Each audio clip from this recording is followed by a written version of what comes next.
let's do a little Dan Schneider. I heard about this guy. Apparently he's a really good guy. I'm just kidding. With the whole quiet on the set thing going on, I was kind of interested in looking at something, so I asked my Discord to send me something like a breakdown of what's going on. And I don't know if this is exactly a breakdown, but this seems to be like the history of Dan Schneider. And it looks like it might paint a picture. It's from Quinton Reviews. It's called We Don't Talk About Dan Schneider. So let's just kind of get it started.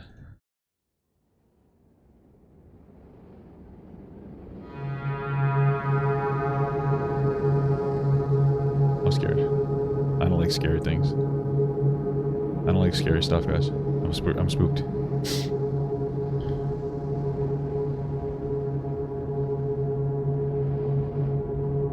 Oh my god. That's the guy. That's Dan Dingle.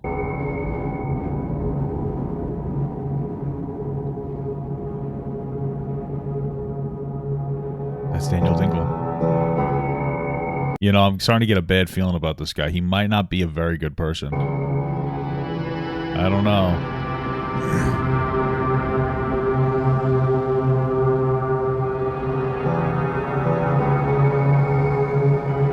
I'm getting a little scared here. Thankfully, I'm a grown man and not a young girl with feet. Well, I have feet, but I am diabetic, so they might go away at some point.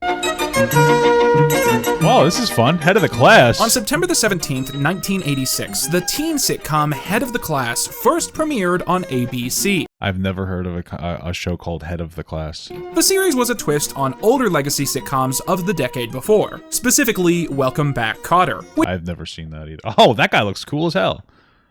which had featured a soft-hearted teacher taking over a class of slow-witted delinquents while finding promise in each of them and that's Tony Soprano. No.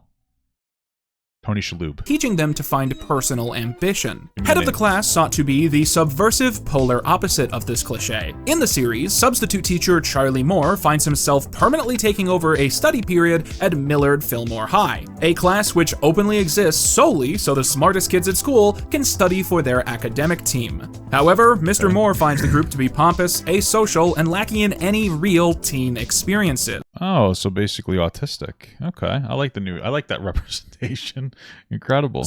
They don't go on dates, don't do school events, and basically they're all so dedicated to academics that they have no lives. He suggests that they have a lot of developing to do, especially when it comes to Janice Lazaretto, a 10-year-old who skipped several grades and is considered the smartest student in the class. That sounds like kind of like a fun school. I guess we got young Sheldon of this generation. It's kind of the same thing. Thank you so much, King Spencer, for the $2. Slow Papa God thought I'd donate just because. Enjoy. Thank you. I appreciate that.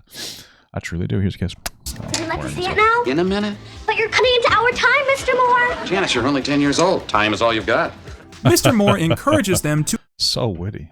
commit to living normal teenage lives while he attempts to teach them anyways. This is kind of fun, actually. I mean, this kind of makes sense from like a mental health perspective. It probably balances your life out a little more productively. He shows them that an ability to memorize and recite facts does not match his actual real-world experience, as he was actually present at many of the historical events he discusses in the classroom. What is he, a fucking time traveler? I'm going to read these over the weekend, and Monday we start with the Chicago demonstrations. Aren't they referred to as the Chicago riots? Well, we were demonstrating. A large number of people in uniform were rioting. Mr. Moore has a tendency to begin Ooh, F the police, coming straight from the underground, baby. his lessons on tangents which seem totally Is this my show? No, I'm not that old. meaningless at first, before eventually revealing them to be an essential part of understanding a lesson or piece of the wider story. His talents as a The white speaker are story, proven time and time again by his ability to get a class of know-it-alls who think they have nothing left to learn to So where does this start? Does Dan Schneider hit on the 10-year-old girl or something? listen endlessly to his long stories. But Moore is not without his limitations. He had previously moved to the coast after high school in order to pursue a profession in the theater, but his hopes and ambitions had been crushed. That's the straightest looking man I've ever seen trying to do theater, man. That's fucking crazy. Throughout the series, he has to occasionally juggle his insistence that the kids can do whatever they seek to achieve with his own failure to live out that promise. In several memorable episodes, he also helps the students put on famous plays, essentially acting as if he were the school's theater teacher. Head of the Class ran for 5 long seasons, despite Wow, I'm surprised because I've never heard of this show before my entire being life. set in a high school and supposedly starring upperclassmen. By the end of the show, most of the cast were between Oh, yeah, that would be Kind of difficult. I mean, they do that with TV shows like Family Guy, right? So between 25 to 30, and all were still role-playing as if they were 17-year-olds. And as I'm probably the hardest for the 10-year-old, because she's gonna grow the most out of anybody else, while everyone else can somewhat like maintain passability for like their age. No? Sure, you can imagine with a cast of 11 leads who were not consistent for the entire run of the show, it wasn't uncommon for the writers to shuffle the deck in terms of who was being matched with whom for either romantic subplots or comedic banter. But very quickly, two characters became paired up with extreme consistency: Arvid Engen and Dennis Blunden. Oh, that guy looks familiar. Arvid is a mathematician, a bookworm, and someone who's in love with a popular girl at school and does not hide it. I'm smart and funny looking. It's a deadly combination. Albert Einstein, smart and funny looking, right? Marilyn Monroe said that he was the sexiest man she ever met. Unfortunately, Marilyn Monroe's no longer in the dating pool. While Dennis is a cynical yet excitable prankster. So what is the prank? Wasn't he supposed to be a smart guy? Obsessed with technology and the impact it might leave on future generations. I'm not stupid. It's going to help you look at feet all over the world, from anybody, anywhere. I know why I'm overweight. It's anxiety. As a future physicist, I'm on a collision course with destiny. They're probably going to use me to create some sort of super weapon to annihilate mankind, and I won't be able to stop it. Both become quickly known for their flippant attitude, often leading to swordplay and disagreements. Oh, I like to see some of that swordplay, if you know what I'm saying. And great physical comedy is derived from the fact that, to put it bluntly, Dennis is very large and Arvid is very thin. I will say, man, I feel like I haven't really seen anything bully fat people in a fun way. I know it sounds weird, but like, I watched that new Willy Wonka movie. It was actually pretty funny. They made like a fat joke about the police guy who liked chocolate too much, which is funny because he's a black guy that likes chocolate, and I'm a white guy who loves black guys. Chocolate, I meant. Anyway, and I was like, oh, this is kind of a fun way to make fun of fat people. I miss it. You know what I mean? It's like people stop a little too politically correct. You can still make fun of fat people. It's funny. Just don't be too mean about it. But despite how they might disagree, the pair always seem to make up, because they are brothers in some way. Oh. Dennis is infamous for quite a few things. What, like Danny DeVito and Arnold Schwarzenegger? In the show. He borrows money recklessly and never pays it back. He lies without need and gets caught in massive drama because of it. And he often has to deal with the repercussions of his various pranks or comedy material not landing quite right. You don't think it's funny? I'm not laughing, Dennis. You see, that's the difference between you and me. I take the existentialist point of view. Life is a joke. Do you know about existentialism? No, Dennis, I just got here from Mars. You want to play funny philosophy? Do you know Dante's The Divine Comedy? Because Dante says there are 9 levels of hell. That's a comedy? Several other important stories include the one where Dennis gets a job working at a diner to help Who wants that? pay back the money he owes all his friends, the double-length event episode where the entire class gets to go overseas for a big competition, and the episode where Dennis tries to get his classmate Maria to help him write an essay for a big scholarship fund, only for their plans to get held up by Maria's new boyfriend, Chuck. When you really think... Oh my god, that's Brad Pitt. What the fuck? That's crazy. Brad Pitt and Dan Schneider in the same room. That's I never thought I would see that. I never thought I wanted to see it. But just looking at the old lore, it's very interesting. Think about it. Dennis, life is short. And can we be honest? We are on this planet to party. I don't think Nietzsche could have said it better. Chuck, in simple words, is an idiot. He's a complete buffoon with no standing and no future, and he's played by the exact person you think he is. Look, Maria. Well, I mean, I don't think that... Wait, what was his name again? Holy fuck. Brad Pitt? Who is that? Is that not Brad Pitt? Do I not know what actors look like? That's Brad Pitt. What the fuck are you talking about? What did I say? Dude, I got myself so confused for a second there.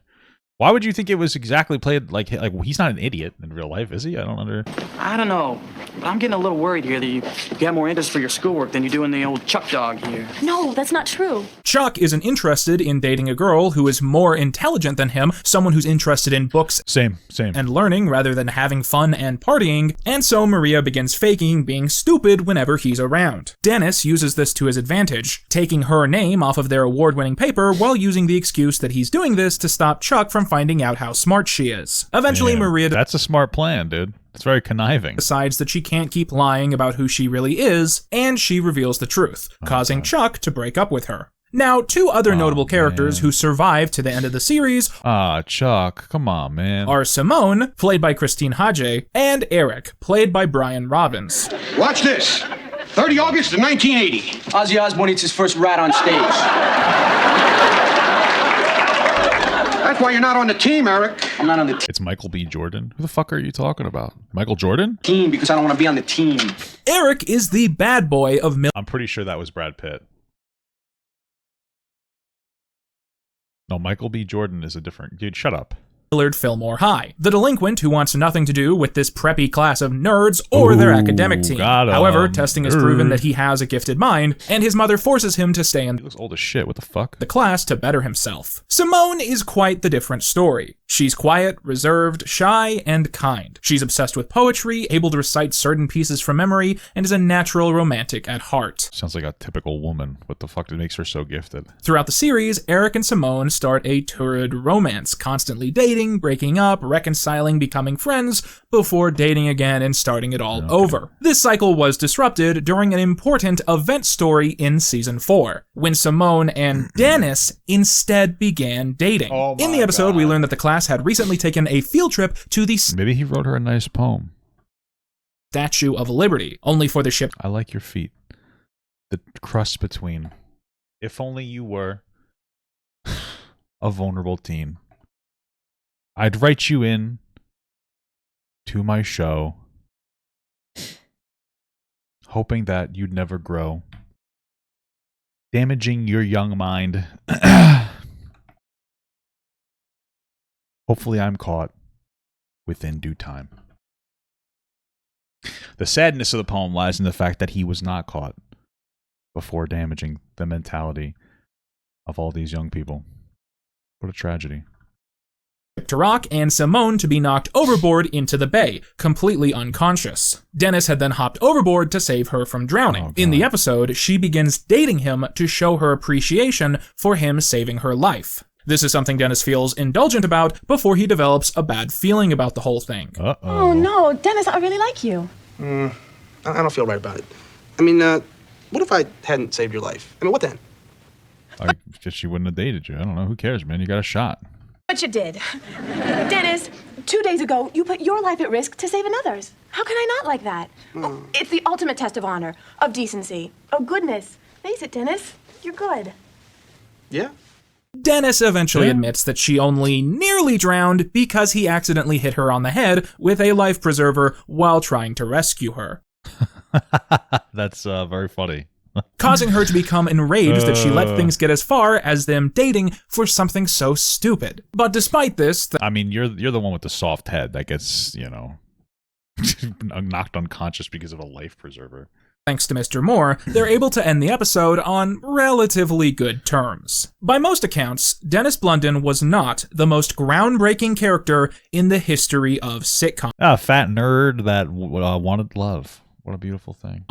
If you look around at other shows from the same decade, you're likely to find a lot of other scheming, funny guys acting out of selfish gain before learning a lesson that they won't retain. But perhaps the that rhymed. most notable thing about Head of the Class and this character was the actor behind it all, a young 20-something by the name Daniel Schneider. Oh, Jesus, my name is Daniel, too. Although it's important to say that this wasn't the first role that Daniel had in the entertainment industry. Damn. Could you imagine growing up with Dan Schneider? Like, oh, I loved him on this fucking show. And then you find out that he's making shows like, Amanda Bynes, whatever, all this Nickelodeon stuff. And you're like, oh, man, I'm going to have my kids watch that. And now you're an adult and you're like, oh, my God, he was a danger to these children. And then you're just upset now. You know what I mean? Because it's weird. As I get older, I realize that, like, people that were famous when I was young are getting old. I know it sounds so simple, but it's not something you think about, And it just kind of changes your perspective. Like, wow, I'm getting old. It's just interesting. And I feel like that could be a very formative moment for an older person. Years before the sitcom started, he had appeared in a long string of random bit roles, which included an infamous sex comedy film, that being 1985's Hot Resort. Is that on Nickelodeon? Now remember, our motto here at the Royal St. Kitts is, the guest is always right. This isn't Police Academy? If he calls you an asshole, then you're an asshole. Weren't you in a movie with Fay Ray? I don't get don't it. suppose you'd like to go to the movies tonight. Fuck off. Well, I guess a blowjob would really be out of the question then. I guess you might as well shoot your shot pretty hard if they rejected you anyway. Fuck me, well, that's kind of what I had in mind. You know, which way do you like it? Because I got the People's Almanac, and it lists the 6 most favorite popular positions with women, especially women like you. I can tell because you have that kind of body. Have you been with a woman? Yes. But it was indisputably Head of the Class, which gave I mean, I'm kind of interested in watching that show now. It just seems ridiculous. It's like a corny old movie. Reminds me of like Porky's Revenge.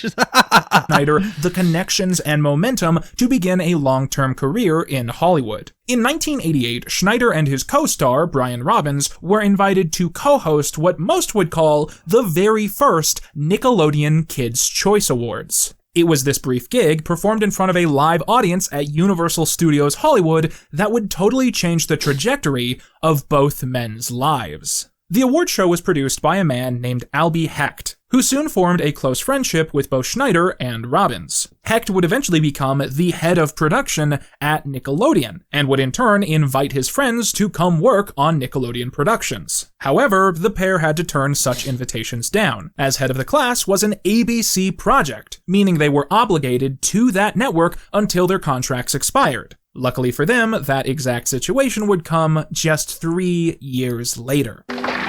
After 5 years on ABC, the kids from Head of the Class finally graduate, but the ceremony you'll see on the air wasn't half again as emotional as when the actors said goodbye after taping the final show. We've been doing this for a long time, and Looks kind of like Rihanna. it means everything to me. I would like to say what a privilege and an honor it has been. I'm sorry.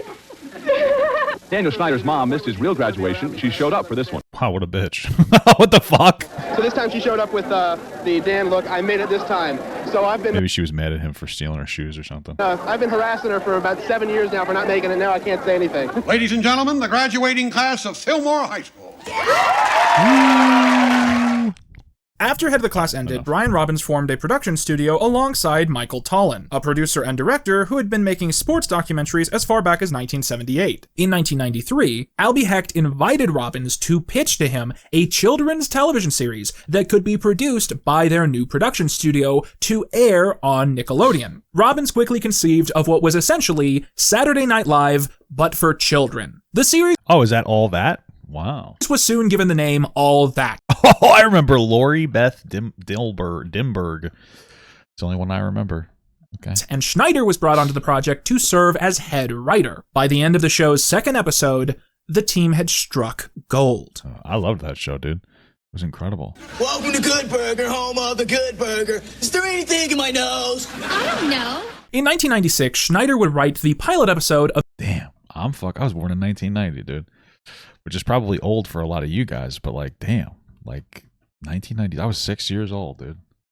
That's fucking crazy. The All That spin-off, Kenan and Kel. The show would feature another deep-cut connection to Head of the Class, as Kenan's skittish boss in the series, Chris Potter, is played by the same actor that had starred as Arvid back in the 1980s. Damn, he went from some fucking nerd in a gifted class to just some loser working at a fast food restaurant. It's kind of a downgrade, huh? See, be quiet. Keenan, this is coming out of your paycheck. Now clean up these puffs pronto. And Cal, you're fired. I don't work here. Well, see to it that you don't. Both Robbins and Schneider would appear in different Season 1 episodes as guest performers. But outside of this, Schneider rarely worked on Kenan and Kel, as he both retained his position as head writer of All That, and he began writing his first feature film, to be directed The Good Burger movie? by Brian Robbins. This was, of course, Good Burger. Along with this string of successes were some odd bumps along. You think that he gave himself a job as like one of the boss in the show because he could pay himself more? It's kind of smart, actually, if you think about it. The way. In 1994, Schneider would deliver one of his final standalone performances when he appeared in Tanya and Nancy, The Inside Story. This was one of the first docudrama films made about the career of Tanya Harding and the assault of Nancy Kerrigan. The film aired in April 1994, less than 4 months Was he like the shoe salesman? Sorry. from the incident in question. And in many ways, it is obviously extremely rushed together. In the film, Schneider plays Tanya's bodyguard, Sean Eckerd. Call Shane. What? Just Why is he a bodyguard? Is that why she was able to get assaulted so easily? Because her bodyguard was fucking huge? I don't understand. Sorry, but... call Shane. Listen to me, you moron. If you can't handle the job, maybe we'll just hire somebody else. Listen to me. Okay. Are you listening? Do you want to write this down? Here's the new... You were 11 in 1990? That's crazy. Jesus Christ. I didn't think you were... Well, that's not too old. Don't. I'll be there soon. Right? 45? That's not too bad. No, you still got half your time. Plan. You're gonna go to Detroit on a bus. Taking a bus? Yeah, man. Detroit? I'm gonna pop on down to Phoenix, $4 grand, open up this nice new place, mirrors on the wall. Yeah, a bus. Live with it. You tell Galuli, if he doesn't come up with the rest of my money, I'm gonna break his legs. Ooh, In 1998, scary. Schneider left all that to focus his efforts on creating his very first sitcom. The series would be titled Guys Like Us and would air on the United Paramount Network, I've never heard of this show in my entire life. Oh my God. or UPN. Oh, I remember UPN. I can't believe she cheated on me. It's never happened to me before. Happens to me all the time. Yeah, but you. Guys Like Us is about Jared Harris, who has to raise his kid brother Maestro after their father decides to move to Venezuela for work. What an asshole. Okay. Jared often has to juggle the frustrations of maintaining a dating life in the city with the responsibilities of raising his little brother. The show was a massive flop, with consistently low ratings and a finale that never even broadcast. And so, Schneider pivoted, taking over a pilot project intended for an All That cast member named Amanda Bynes. Thus, The Amanda Show was... I remember The Amanda Show. I liked that show. It was okay. I wasn't like the hugest fan of it, but it was like a decent... I was like, oh, okay, I'd watch it if it was on. For some reason, I really liked Sabrina the Teenage Witch. I liked Melissa Joan Hart. I felt like she was always looking at me, even if she was looking off to the side, because she had a little bit of a lazy eye. I had such a crush on her, you know? Was born, starting a new era of success. And then Xena the Warrior Princess, because she was hot as fuck. I've always thought she was so hot, dude. Holy fuck. When it came to the works of Dan Schneider. When the series ended in 2002, Schneider helped create 2 different shows to succeed it. Drake and Josh, which aired on Nickelodeon, and What I Like About You, which aired on the WB. I don't really remember that. What is that? What I Like About You is about Val Tyler, who has to raise her kid sister Holly after their father decides to move to Japan for work. What? Is this guy's like only big thing? He's like, I really want to write a story about a person who needs to raise their sibling after their parent irresponsibly moves to another fucking country. Like, why does he feel like this is such a success story? This doesn't resonate with anybody, I feel like. Because what a terrible concept of a no? Like, am I just stupid? This seems like such a terrible concept to engage in.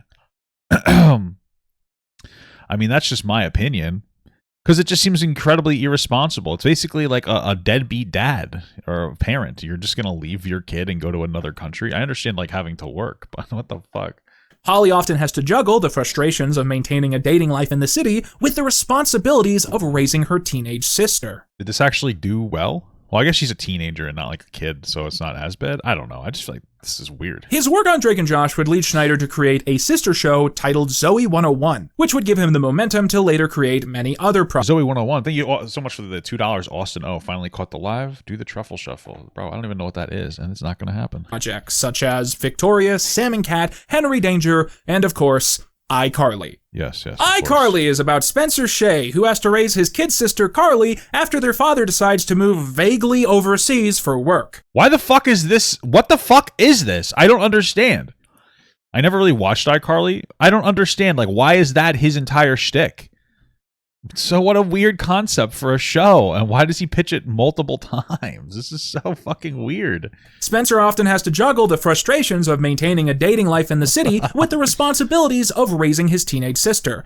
But also the internet's in there somewhere. Who can forget such classic original... Aren't they TikTokers in that show? Episodes, as the story where Sam begins working at a fast food place to help pay back the money she owes all her friends. The double-length event episode where the entire gang gets to go overseas for a big competition. The episode where Carly begins dating a boy who is smart and tries to hide the fact that she's stupid and he ends up breaking up with her when he finds out the truth. Or the episode where Carly starts dating... Why would a guy care if a girl's smart? Women don't really matter. I'm just kidding. I like life is very smart. Freddie after he saves her life, something he feels indulgent about before he develops a bad feeling about the whole thing. Oh, it's almost like he's calling on to his past work roles to write this story. Wow, what a guy. Dan Schneider's work was exceptional.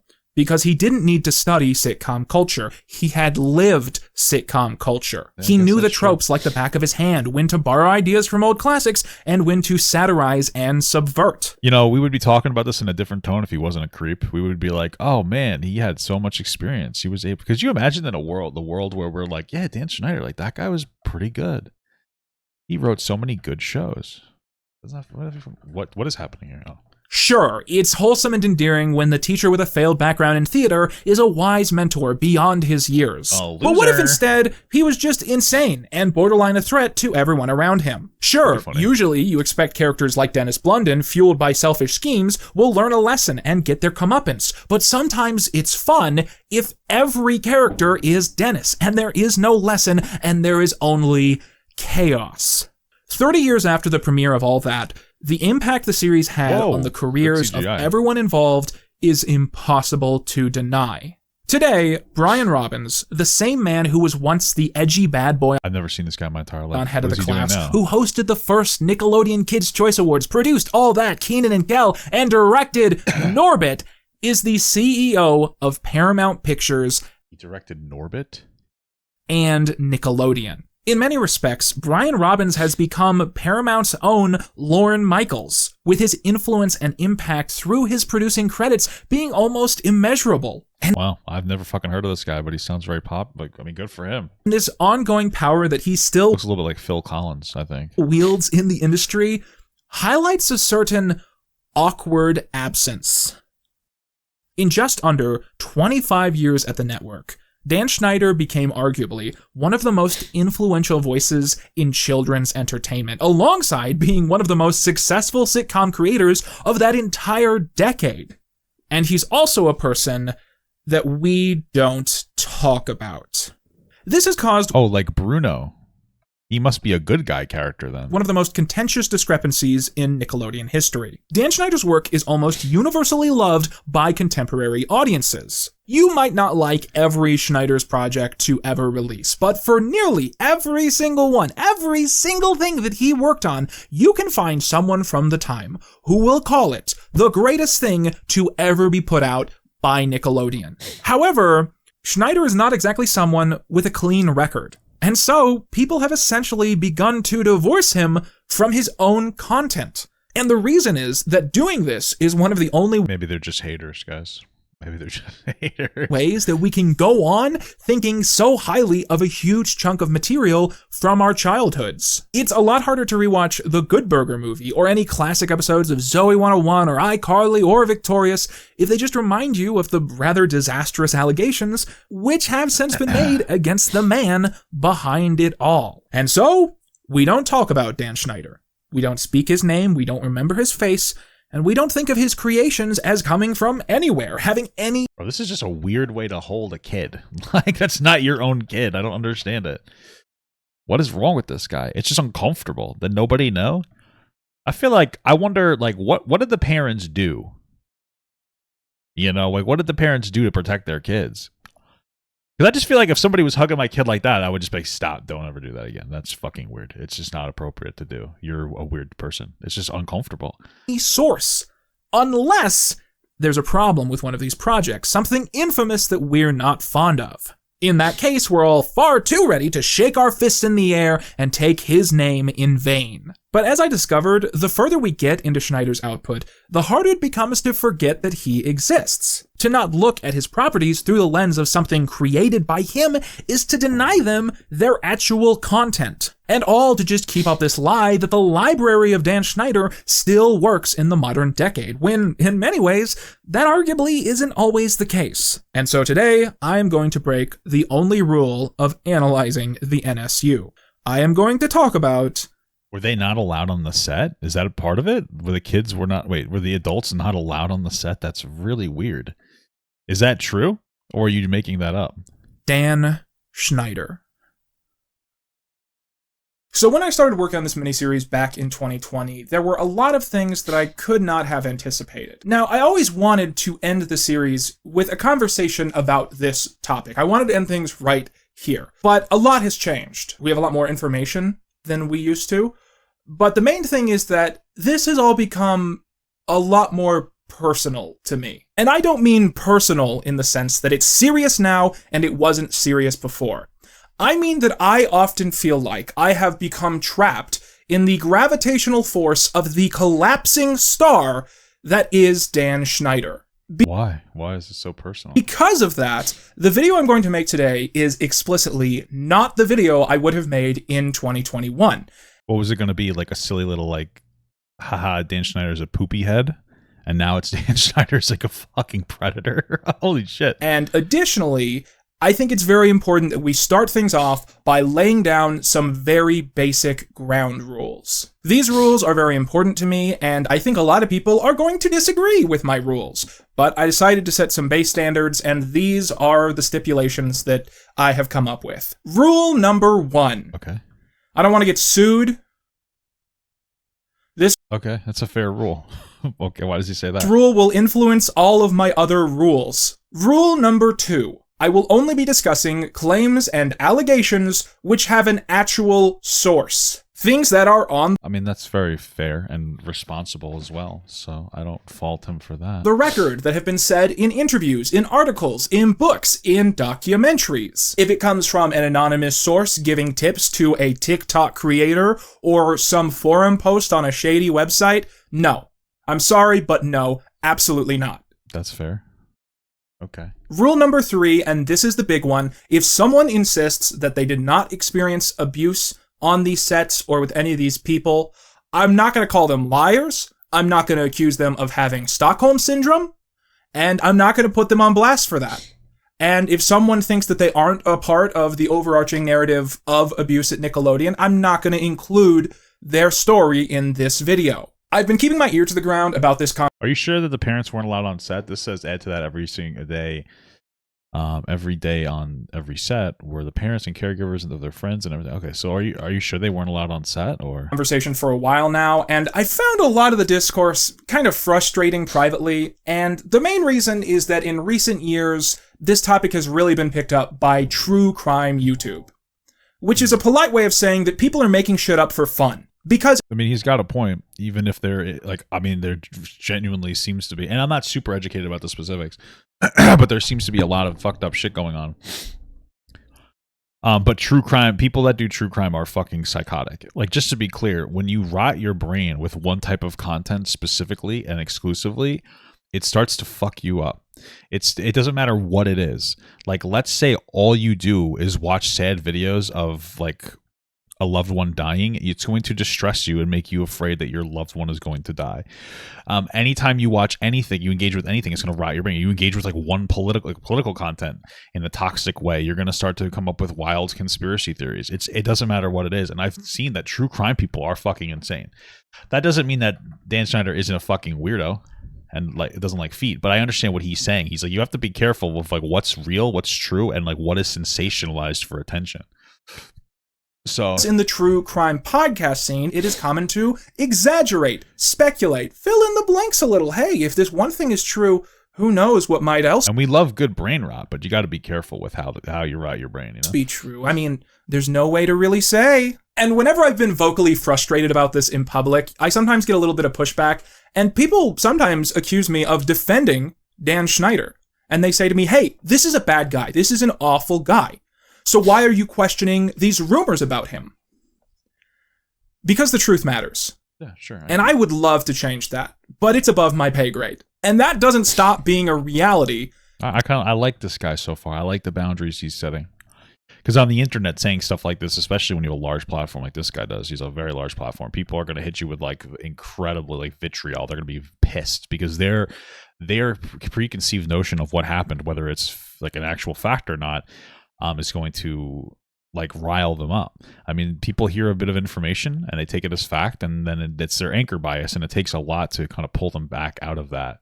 So just because it is more interesting to just treat truths and untruths as equally valid in the realm of discourse. And if you force me to sit here and go through 100 rumors with no source about things that people believe Dan Schneider might have done, all that accomplishes is it devalues the actual list of things that he very much almost certainly did do.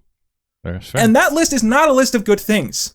So I would prefer to I heard he pooped in a sock once and threw it at his mother. focus on the stuff that has evidence. And with that, I am going to jump right into where I think we need to start off. I like this guy. I like this guy a lot, actually. I really appreciated that that boundary he set with his audience.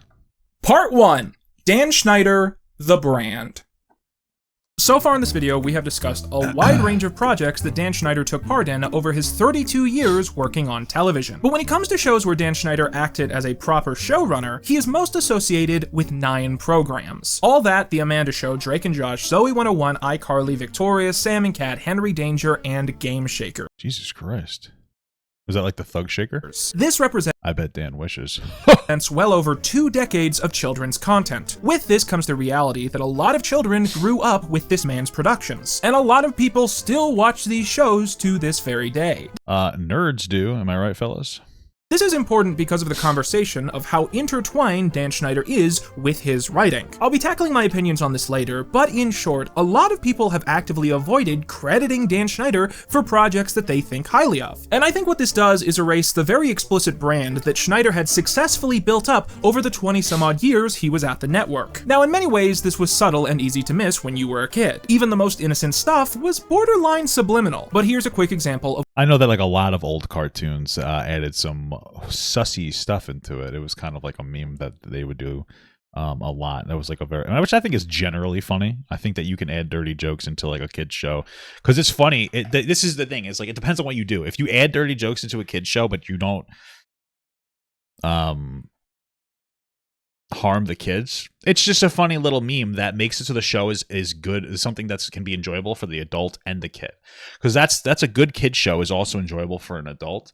And it's funny when the kids don't get a joke and the adult can sit there and laugh like ha ha ha, like funny like little joke. So but you know, you can't do that along with other yucky stuff, and also you can't do the feet because that's just weird. So, of what I'm talking about. In iCarly Season 2, Episode 5, I Go to Japan, we are shown the iWeb Awards, and specifically, we see several contestants go on— because then you're just like actually sexualizing the kid, right? Like it's one thing to make like a silly little joke. It's another thing to like actually sexualize a kid in a show. That's not funny. That's not a joke. It's weird. On the stage while the gang are stuck with security. In the background of this shot, we see a woman representing the best online cooking show. As the gang run inside, we briefly see a clip of this woman's segment. Hey, that's enough shaking. The onions are ready for action. If you listened closely there, you might have heard the specific stock audio file used whenever a special cameo happens in one of these shows. So who was this woman, and why was her cameo so important? Well, this is Lisa Lillian, the owner of the online brand Hungry Girl, which was also a TV show in the early 2010s. And she is also Dan Schneider's wife. Wow. I'm a little impressed. I'm a little bit impressed, but okay. Dan Schneider is a wife guy who made a long-running joke on all of his shows of depicting his wife as one of the most famous chefs in the world. Wow, if he wasn't a weirdo, that would be such a sweet thing. That would be such a sweet moment. Like, wow, this guy always writes his wife into stuff and like loves his wife. What a guy.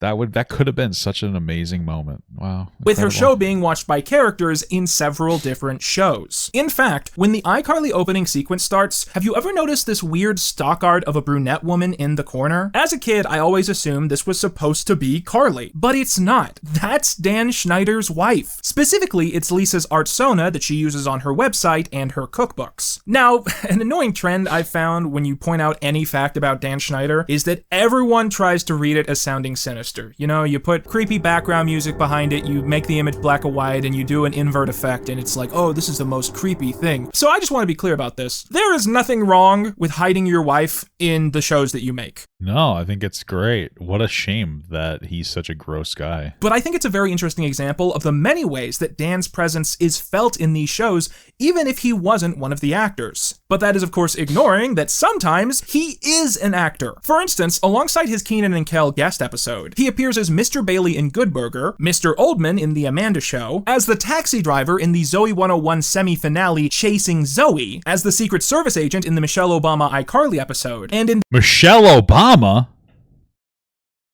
Why don't you protect these kids, bitch? The iCarly finale, he cameos as the mechanic that Sam steals from. And in All That and The Amanda Show, he constantly appeared in several other guest roles, and occasionally as himself. To top this off, Schneider would do voice cameos in so many episodes of so many different shows that it is impossible to keep track of. His identity... That's interesting. I feel like if I was writing something, I wouldn't be able to do that. I'd be so self-conscious about constantly adding myself into a show.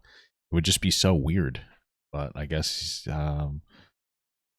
he doesn't feel self-conscious about it. Identifiable nasally yell can be heard in essentially every project he worked on from 1994 to 2018. It's the Pajelli Hoojo. Okay, you're the ninth caller, which means you've won 2 tickets and backstage passes to Zero Gravity. Welcome, yoga people. Namaste. I wouldn't want it any other way. Maximum dancing. Love me. He was also in Grand Theft Auto Vice City. But the what? Love me.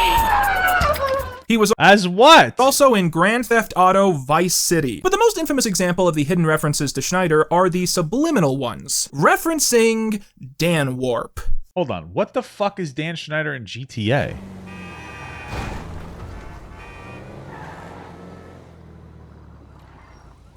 Who in the hell keeps sending me these dick pics? What the fuck? I'm not understanding. Why was that? He was a pedestrian in Grand Theft Auto Vice City? Whatever.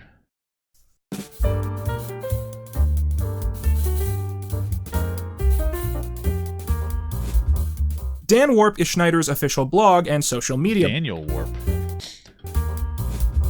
My eyes too, okay. Dan Warp is Schneider's official blog and social media brand. Here he would post behind-the-scenes information and personal stories. Specifically during the era of iCarly and Victorious, Dan had begun the practice of hiding Easter eggs referencing his own brand, under the guise that this would inspire viewers to follow him online. His handle was added to the logo of Schneider's Bakery, and iCarly... Wait, what, he was trying to get young people to follow him on social media? Like young people? Okay, weird. The characters would be seen wearing such shirts as Dan Warp Tweets and Follow Dan Warp. But the issue is grander than just Schneider promoting himself. I think the bigger conversation is about Nickelodeon promoting Schneider. Growing up, it was not uncommon for Nickelodeon to broadcast segments illustrating Schneider as the genius who single-handedly created a media empire and shared universe. And... oh yeah, they're gonna say that because they're making shmoney off him, dude. Why wouldn't they do this? Thanks to Schneider, they were making millions off of several iconic franchises, not to mention the international Nickelodeon stars that were created because of his work. But behind the scenes,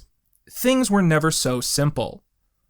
Part 2. The case against Dan Schneider. So a lot of people tend to discuss the allegations of Dan Schneider all at once and with some vagueness. And from my experience, this is typically done to build kind of a foundation of implication. To say, hey, here's a little bit of one piece of information and another piece of information. Now why don't you use your imagination and kind of think about what you think might have happened, you know, kind of in the sidelines there. I hate this. I think it's hackneyed, unjournalistic nonsense, and I will not be taking part. That's fair. That's why I think it's important that we talk about the actual specifics of what has been said, and piece by piece. So first of all, we need to discuss the disastrous work culture on these shows. When you were hired on a Dan Schneider production, there was an... and I imagine it's going to be worse because you're working with kids, so you're supposed to have, like, kids are supposed, like, there's actually a lot of labor laws for kids to work like less than anybody else. Who would have thought? Which I think is a good thing. I mean, like, I don't think it's bad for kids to work jobs. I worked when I was like 12. Like, I started working like jobs and stuff. I worked with my uncle, like a deli, blah blah blah. I actually worked like a lot too, but over the summer especially. But I mean, it's good for kids to be able to develop work. It gives you, it puts a little hair on your chest. No, but it helps you develop work ethic by working. I know it sounds so silly, but it's a good. It sounds so obvious rather.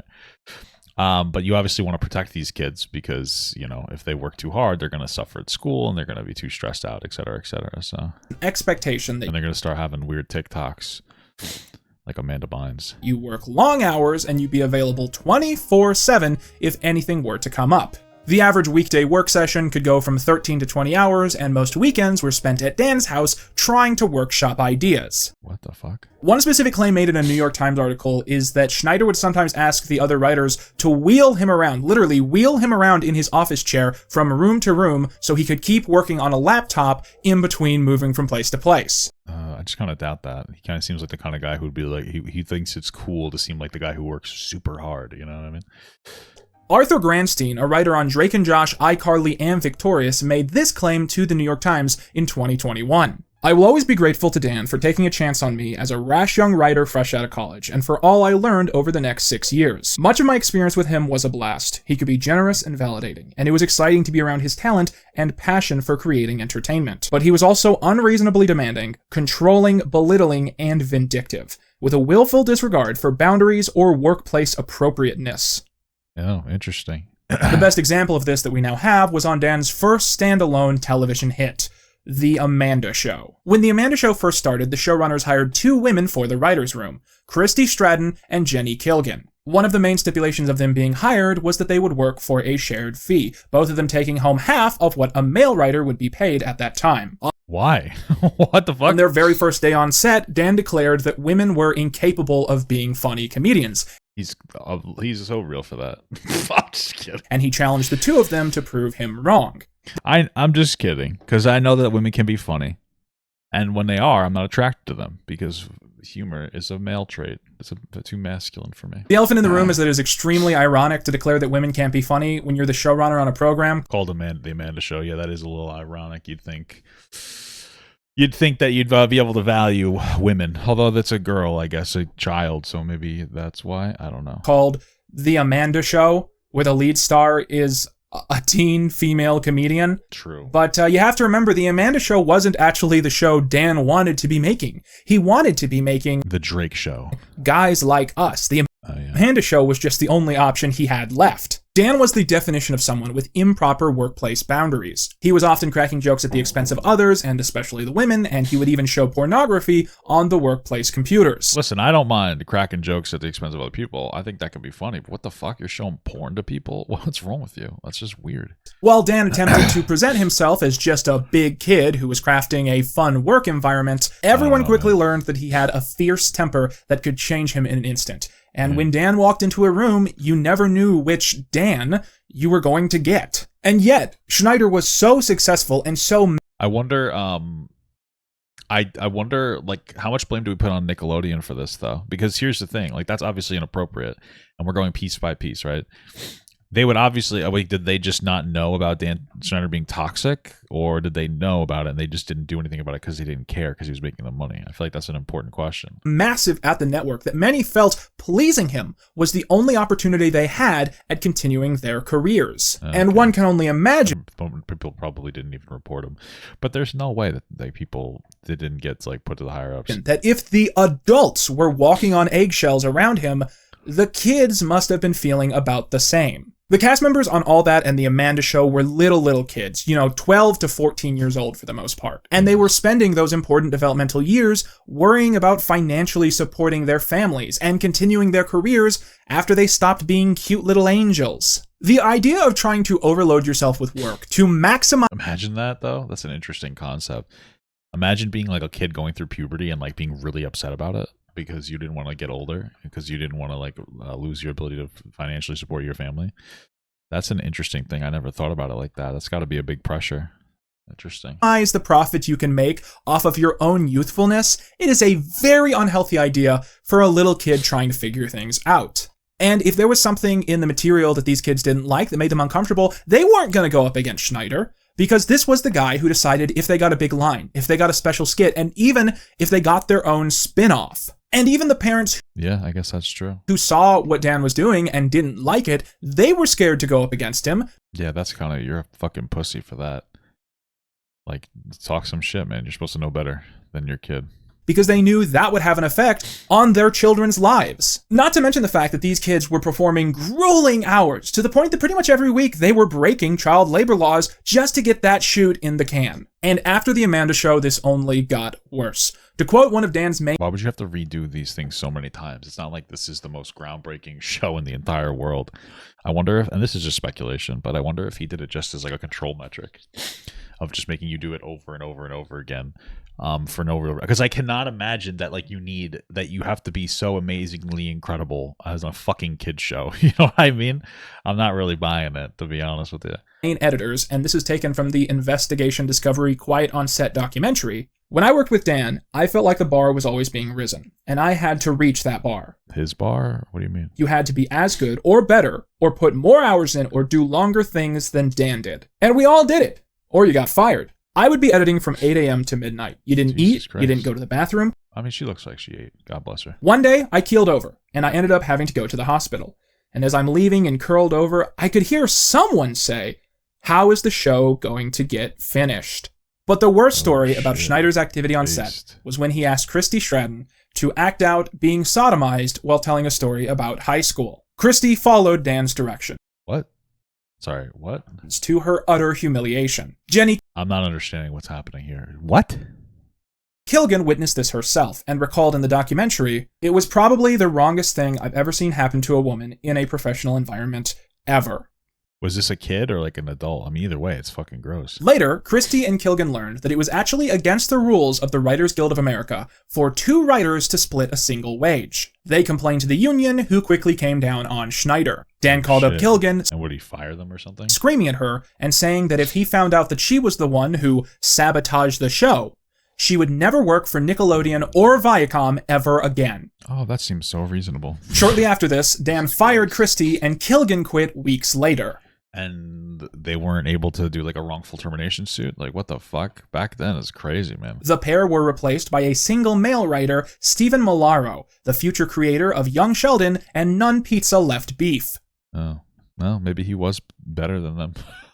As dinky as the series might have been, writing for a series like The Amanda Show was a huge opportunity in the industry, which is why these stories are so disappointing. After quitting, Kilgan sued Schneider for— It sucks because maybe they really just sucked at their job, but since he was being sexist about it, we won't really know. Gender discrimination, which was settled out of court. The third element we need to talk about is the proximity that Schneider had to many of his child stars. In the documentary Quiet on Set— Well, he's pretty fat. I imagine he had a pretty close proximity now. That various people from The Amanda Show recall how extremely close Schneider and Amanda were. She'd often be so close to him that they'd be borderline cuddling, and it wasn't uncommon for Schneider to receive back rub. I mean, okay, sorry, I'm a little disturbed. I was gonna say, this picture by itself isn't really bad. It's like not really even that. It's a hover hand. You know, hover hands are fine. Back rubs? From Amanda Bynes. Bro, what the fuck? Why? That's really weird, dude. What's wrong with you? This tendency for him to physically touch his child stars is present in several very infamous photos.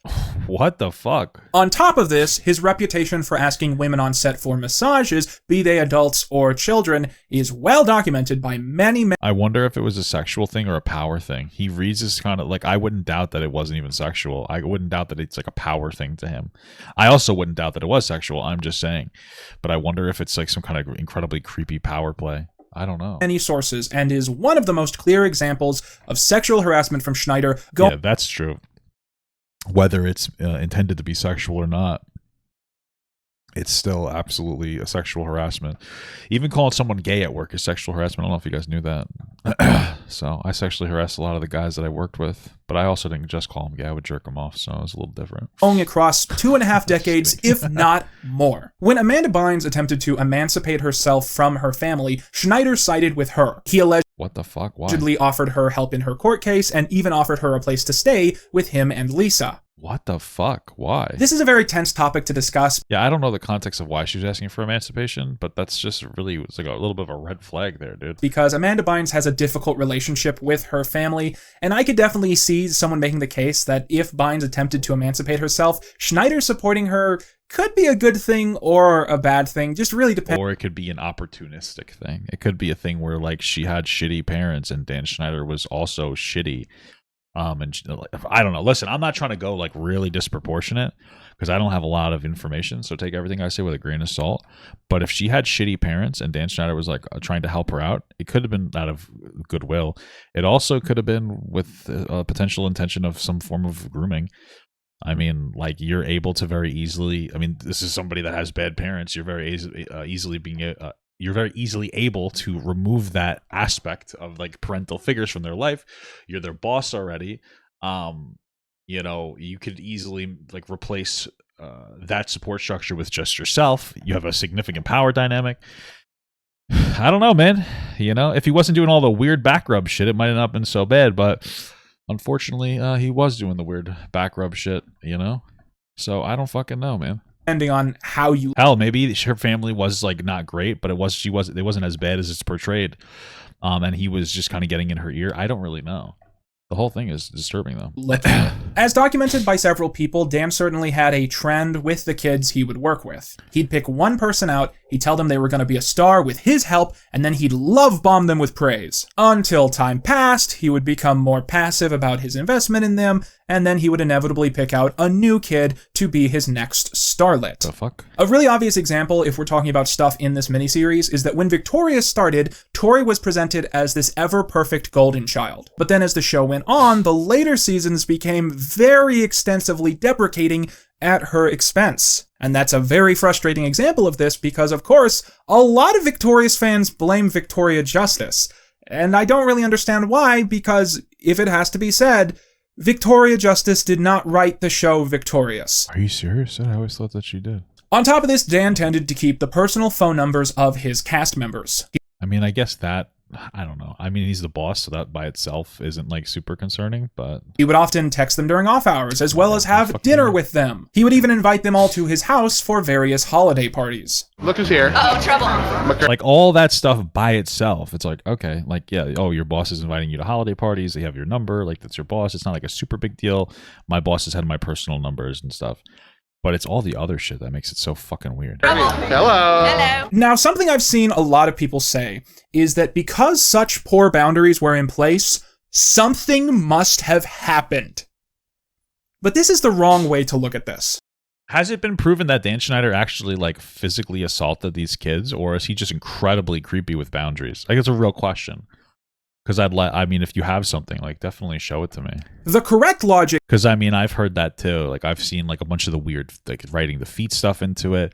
But I haven't seen anything, like, very explicit.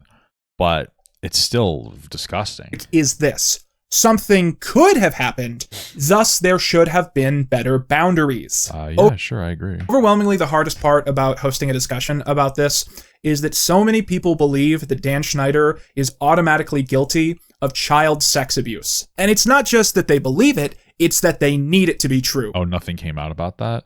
I don't think it matters. I mean, like, obviously if that happened, it would be significantly worse, but I don't think that that's what needs to happen for him to have positioned himself into some kind of, I don't know. Like, as I watch this, part of me reads it less about sex and more about like this significant amount of control. I think it's something similar to like a pedophile who's not attracted to kids, but they're attracted to like having a significant amount of power over somebody that's extraordinarily vulnerable. Like, or a child molester that's not a pedophile. What did I say? Like a child molester that's not a pedophile. They just have like this incredible attraction to vulnerable people. Like, I kind of read it as that. I mean, you're having people give you back rubs, getting super close to them. Like screaming. You have just so much control over people. I don't know. And I could be wrong. You know, it's all speculation, but it's all fucking very disturbing stuff. And I don't know why, for the life of me. So when we talk about Dan Schneider and child abuse, please keep in mind that for the most part, we are talking about inappropriate boundaries and severe, intense, emotional abuse. Sure, yeah, I agree. In her book, I'm Glad My Mom Died, Jeanette McCurdy gives extensive descriptions of how the creator was on set. According to McCurdy, if an actor got a line wrong or messed up a take, it wasn't uncommon for Schneider to go into a fit of rage, screaming in the child's face, even when we're talking about actors as young as 6 years old. All that... Damn, I would expect a 6-year-old to be fucking dumb as hell. Especially when it comes to like a comedy. I feel like you have to be super, you have to be like super lax when it comes to comedies. Because everybody's gonna laugh. I know it sounds fucking obvious and stupid, but like kids are gonna laugh and they're gonna mess up their lines. No, thank you so much for the $2, King Spencer. Schneider versus Boogie 2988 cage match 2024. Okay, great. Cast member Angelique Bates recalled to Business Insider a similar story about Schneider yelling at her after she messed up a sketch. This caused her to run off the set crying. When she joined all that, she was 14 years old. Amanda, who is it that you're talking about? Like, what's the person look like? Off the set cooler story about Schneider. All That cast member Angelique Bates recalled. Who the fuck is All That Angelique Bates? Oh, it's okay. I don't remember her. Okay, gotcha. To Amanda Show cast member Raquel Lee Boileau recalled similar situations. He doesn't really seem to have too much of an affinity for, I don't know. Okay. During the Quiet on Set miniseries. Dan was like a tornado. He'd come in and whew, and you'd be like, wow, okay, what just happened? The set would not feel the same when he would leave because everyone was on their toes, scared. One of the most infamous examples of this was on the set of Zoe 101, as later recalled by Alexa Nicholas. When Zoe 101 was in production, it's been said that there was kind of a cool kid clique that affected the atmosphere of the set. The main star of the show, Jamie Lynn Spears, was... It's interesting because I know that when you look at a lot of old movies, like The Exorcist, for instance, there was frankly, very abusive to that young girl. They had extraordinarily high standards, and they would say that it's justifiable in the name of art. And the movies did tend to come out really good too, to their credit. The only reason I'm saying that is because I wonder. I mean, I feel like at this point in time, the workplace culture made this okay back then. It was almost something that was praised to be abusive. Tough love was something that was considered very attractive back then, where we thought that doing stuff like that was really, really beneficial somehow. You know what I mean?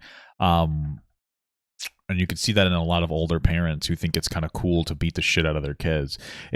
Part of this is an interesting time of gross miseducation about things that were happening. Was a former All That cast member and the sister of pop star Britney Spears, and essentially everyone on set wanted to be in her good graces, including the adults. Jamie Lynn allegedly decided that she didn't like Alexa very much, and so everybody on set was kind of going back and forth as you do as a teenager, picking sides and causing a bunch of, teen drama. Now, I will get flack for this, but when it comes to the discussion of who is to blame for a situation like this, I do not blame teenagers for acting like teenagers. Sure, I guess. I mean, I understand what you're saying. Okay. And I'm not really interested in getting mad at an adult because when they were 14, they acted 14. But in situations like this, where there's going to be so many kids on set, I think the adults who are there have responsibilities. And it's the same responsibilities that you would expect from a teacher or a counselor or a principal. And I think that really influences my opinion of what happened next. So one day on the Zoe 101 set, Alexa is minding her own business when who appears around a corner out of nowhere but Dan Schneider.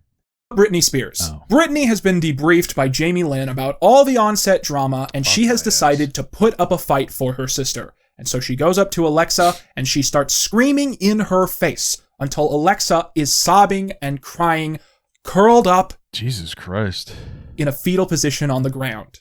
Now, I've been told that Britney actually reflects on this story in her autobiography, and that she was pregnant, and she really regrets it. And Britney... That's pretty shitty. That's very abusive from her, too. I mean, you could be I guess, charitable to her and be like, yeah, she was under a lot of stress and pressure. So, as a star, because she was getting harassed by the paparazzi, but that's still really fucked up to do. Britney's relationship with Jamie Lynn is a whole other thing. So sometime later, Alexa is summoned to a chamber of executives. Her mother isn't there, but who is there is Dan Schneider. Oh, Jesus Christ. The foot tickler. The piggy tickler, we'll call him. And Dan, allegedly, begins screaming in her face about what happened. And he yells specifically, the show's called Zoe 101, not Nicole 101. Oh, who would have thought?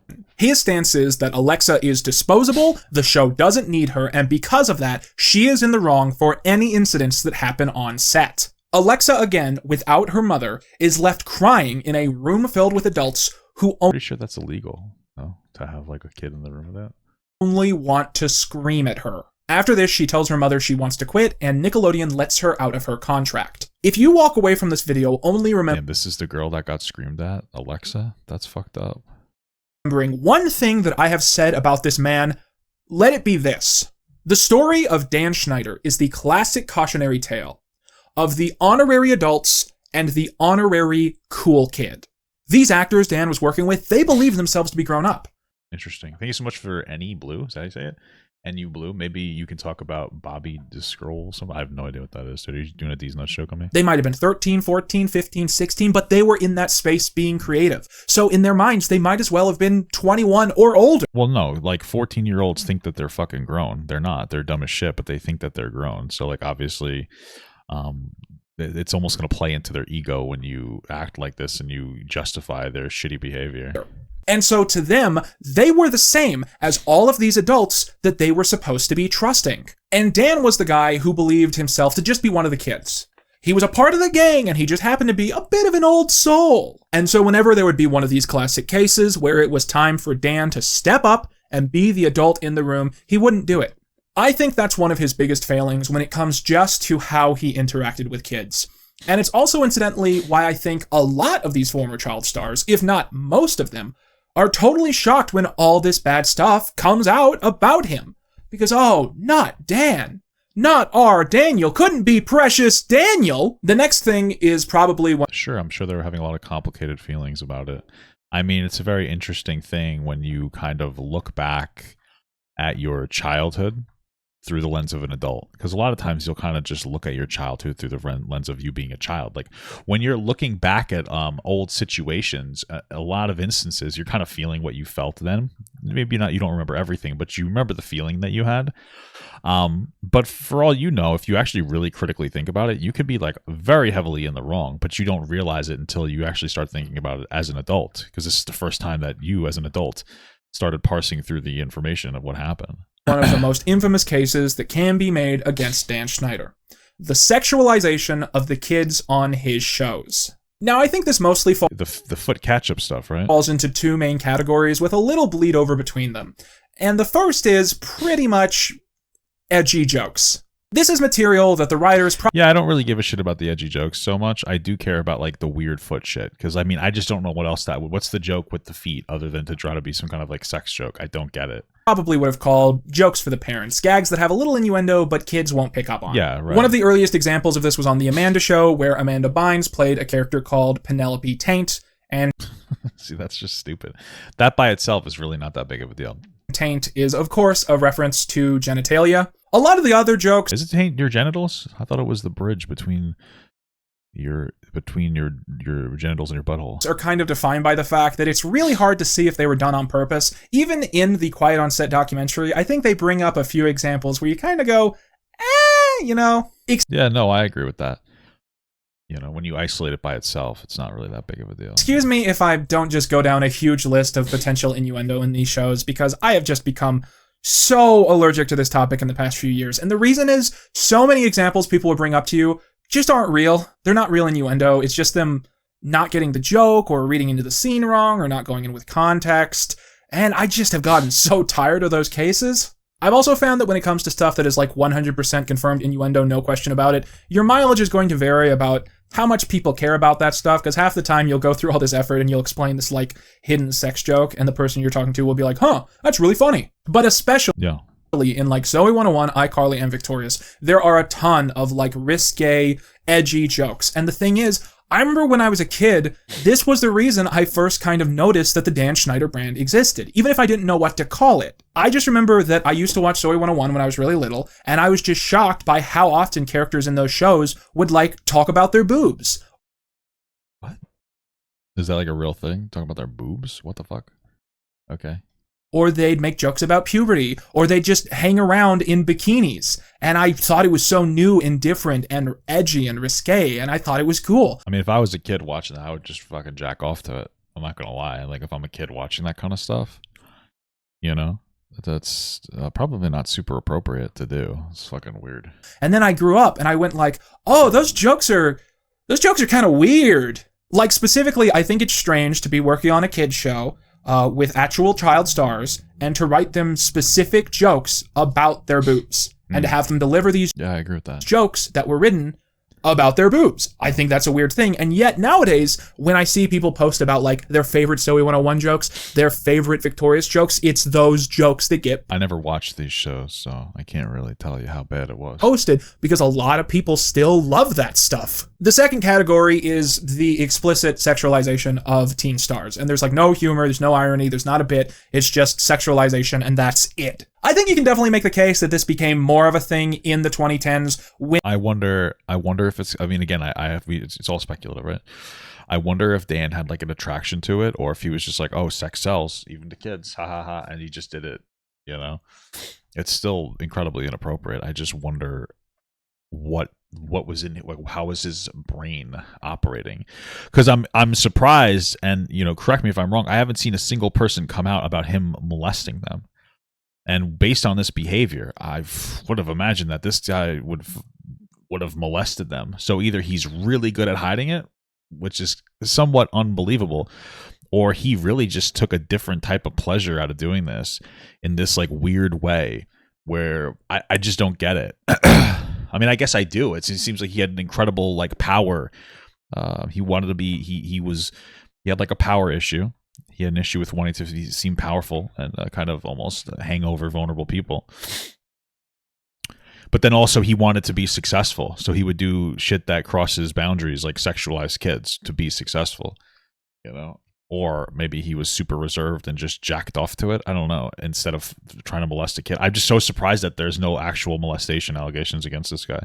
when the show started to have, at least from what I've seen, older cast members, and they appealed to a bit of an older teen audience. That report by Business Insider claims that Nickelodeon and Schneider would have regular disputes about the outfits that were picked out for the cast members of Victorious. In one instance, a dispute surrounded a skirt that was being worn by a 17-year-old Victoria Justice. Nickelodeon wanted it longer to be more appropriate, but Dan liked it just the length it was. Eventually, they settled on a compromise of making it just 3 inches longer. A pretty common consensus was that at this point in his career, Schneider might have been a little frustrated about how he was still stuck in the realm of kids' TV when he kind of wanted to make adult shows, and I guess maybe. I don't know. Victorious was... I mean, is that the argument that like maybe he was maturing these shows because he wanted to get off this type of show, so he was trying to get that energy out? I don't know. Kind of a way for him to experiment and push that envelope. And that especially seems true when it came to the way that he sexualized the women on that show. I don't know. I feel like that's too much of a... I think that's too charitable to him to be like, oh, no, he was just like, he really wanted to do adult stuff, and he was so upset about it, he started writing adult shit with the kids. I don't know. It feels a little too charitable. I think one of the most obvious examples of this is the season 1 episode where they get stuck in the RV and they're just locked in this RV during a heat wave and they're just lounging around in, bikinis, getting all sweaty and getting wet. And like I said at the time, it's a fan service episode. It is an episode for the people at home that wanted to look at that stuff. And I mean, listen, I don't doubt that like young boys want to look at young girls. Like, obviously, it doesn't make it appropriate though. Like, it's the whole point of being an adult is to kind of protect these scenarios, But okay. It's very explicitly sexualization of the cast members on the show. And that's why I've always felt kind of awkward about this new culture where people are like nostalgically bragging about how Victorious was their sexual awakening.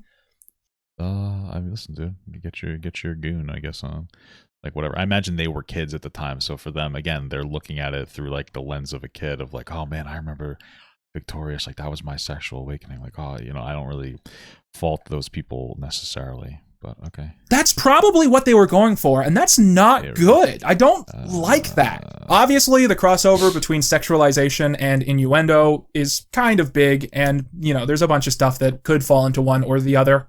In the piece by Business Insider, Daniela Monet recalls a scene where she was asked to eat a pickle while putting on lip gloss, and it seemed very obvious to her at the time that this was sexual and not appropriate for a teen audience, so she contacted Nickelodeon and suggested they not air the scene.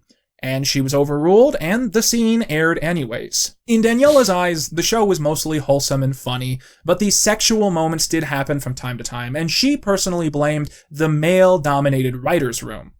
That's probably a part of it. I mean, think about it. Back then, they probably didn't really...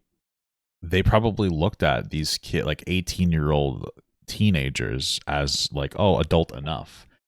That they're wrong. It's 17-year-old. It's disgusting, but that's probably how they looked at it. And let's be honest, like back then, like that was the general consensus of a lot of like people was like, 17-year-old's old enough. It doesn't really matter. It's still not appropriate, but that's also going to play like a big factor into this, right? Because from what my understanding, it seems like a lot of these, kids getting sexualized, or let me say teenagers, were like 17 and 16, and our society back then was like, that's fine, who cares, ha ha ha, She also made comments about how risque some that doesn't make it okay. I'm just saying of those outfits were and how they weren't appropriate for teenagers. Daniela wrapped up by saying, do I wish certain things like didn't have to be so sexualized? Yeah, 100%. Now, I think one of the most infamous examples of this is female characters having things sprayed in their faces. What? Gross! Trina? I'm not gonna. What the hell is a guy sitting like that? How the fuck do you even sit like that? What the fuck? What the hell was that? According to Alexa Nicholas, when a similar scene was filmed for Zoe 101, someone in the crew commented, haha, it's like a cum shot. Yeah, I got the joke, man. I got the joke. That's, yeah. Now, if someone actually said that, or it's just kind of her memory representing the energy of the room, it doesn't matter, because What? Why would... I mean, I imagine they did say that. I wouldn't doubt it. They think that that's funny. They go, haha, it looks like a cum shot. That's the joke.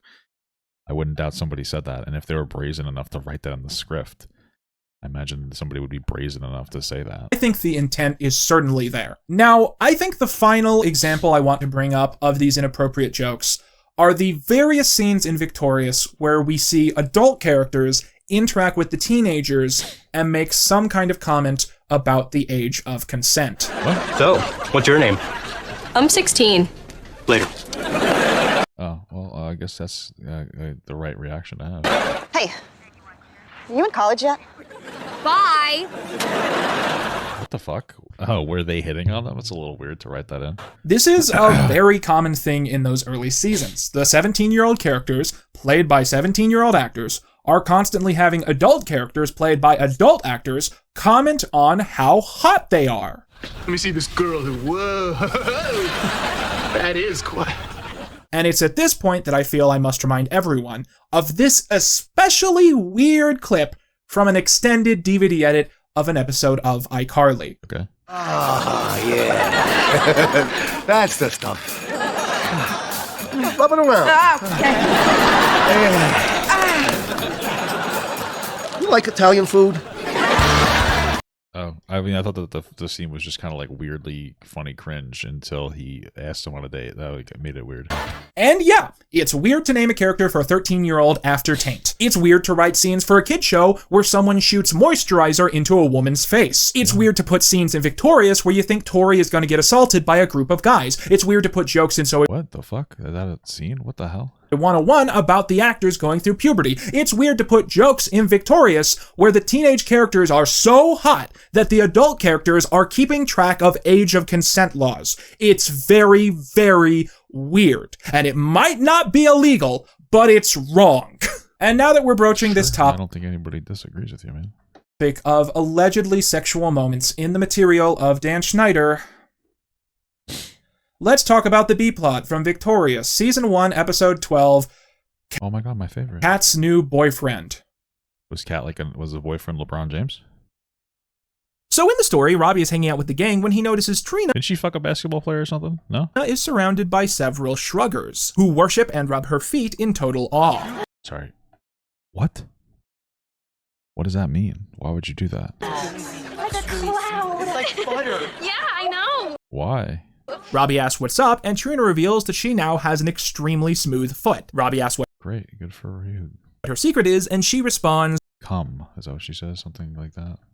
fish. At the Vega household, we see Trina filling up a tank with imported puka fish. She reveals that they feed off of dead skin cells, meaning they Oh, I heard about those things. I think that's real. And then one time some girl lost her toes because of it. It's fucking crazy, man. perfectly clean the human foot of all waste. Robbie puts his feet in, and soon enough is getting this special treatment himself. Okay. Oh, wow.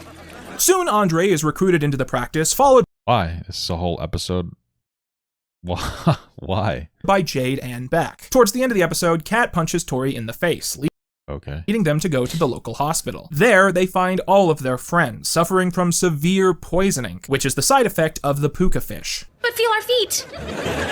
Yes, I realize that they can nibble away all of the... Nurses, feel these kids' feet. Everyone.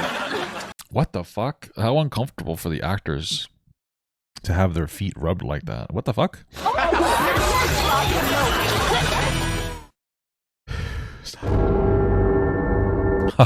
Something is afoot, of course.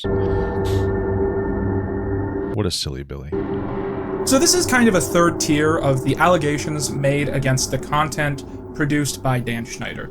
There is innuendo, sexualization, and then alleged fetish content. Yeah, I mean, I can get why people are thinking that. I don't really understand why write an episode like that, man. That's fucking weird as hell. I feel like the age of consent jokes weren't bad though, especially if showed teenagers how to react to that. I guess that's a way you could look at it.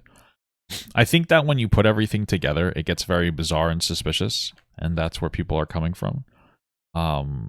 Yeah. The main problem with this conversation is that this topic has been the source of so much humor that it is hard to engage with this without it seeming like a big joke. But if you look at it in the worst way possible, which most do, it's not really funny at all because it's child exploitation, allegedly.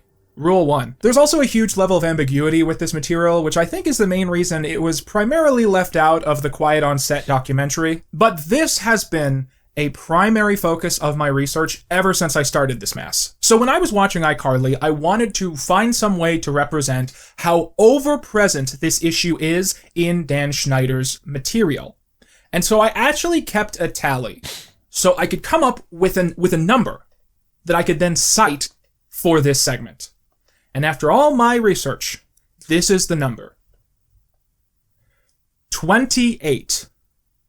There are 28 episodes of iCarly that do not feature some kind of weird foot thing. How many episodes of iCarly are there? And to be completely transparent, the reason that number is so ridiculous is that for several seasons of the show, the feet moments would be edited into the opening sequence, so every time you start watching an episode... There's 97, so 2/3 of them had a weird foot joke? Ew, what the fuck? There it fucking is. Why? Right there, looping every single time. But if we decide... Oh, so like most of it was inside of the intro that he counted? Still, what the fuck? That doesn't count, which is entirely valid, then the numbers play out like this. There are 97 episodes of iCarly.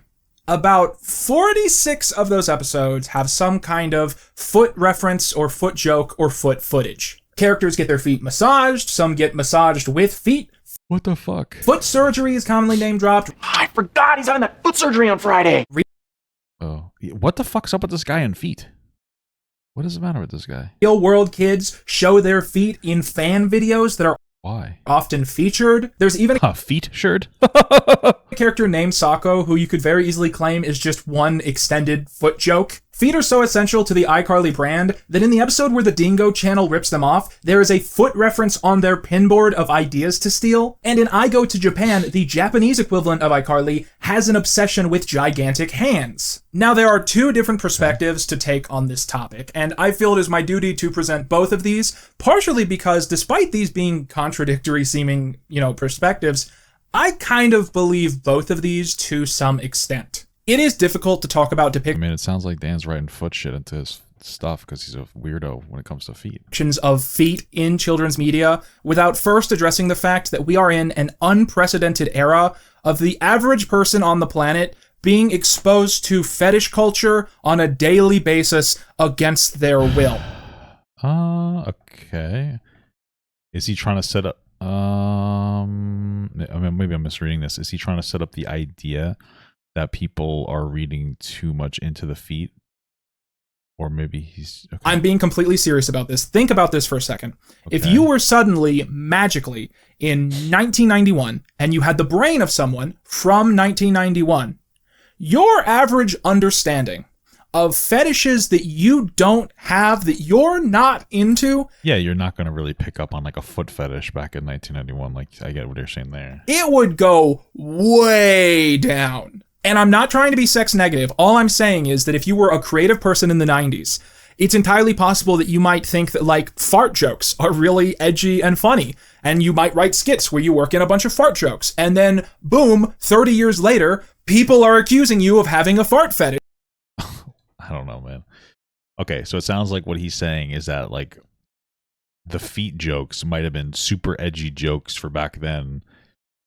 Super edgy inside jokes because fetish stuff wasn't super popular yet and nobody really understood it. And because of that, you writing that in there wouldn't be about sexualizing the kids and their feet. It would be more about this super edgy joke that you think is funny.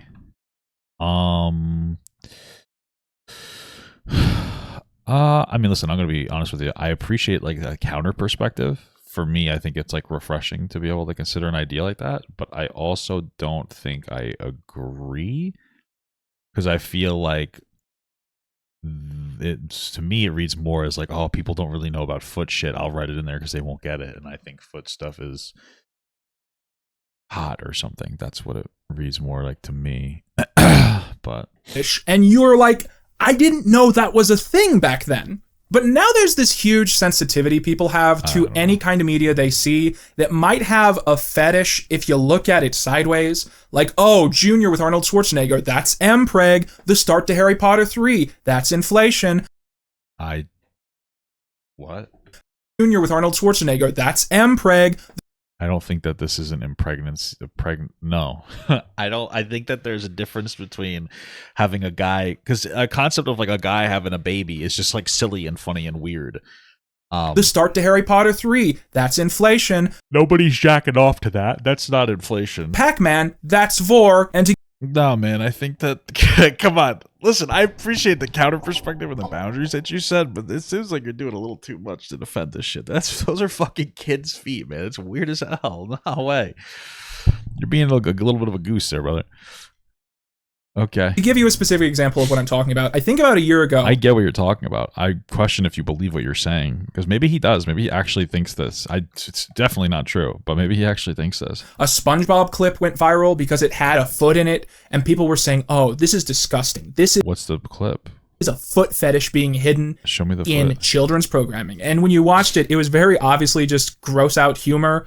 I mean, that might be true, but there might be a little bit of a difference between like a one-off foot joke in SpongeBob versus like however many episodes of feet you send in iCarly. Written and made by someone who thinks that feet are kind of funny. I don't personally believe that every foot joke is a fetish thing. And No, but I mean, to me, this is a little different, no? That's especially true when you remember that the old Nickelodeon brand was kind of the gross out, like, humor that the other networks wouldn't do, you know, making jokes about farts and boogers, and yes, feet. And feet are gross, it's shock humor. That one, I might be a little more like, okay, maybe.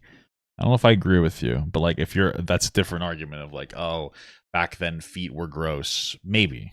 I don't know. I don't know if I really agree. I believe that, but that one I could buy into more than the other one.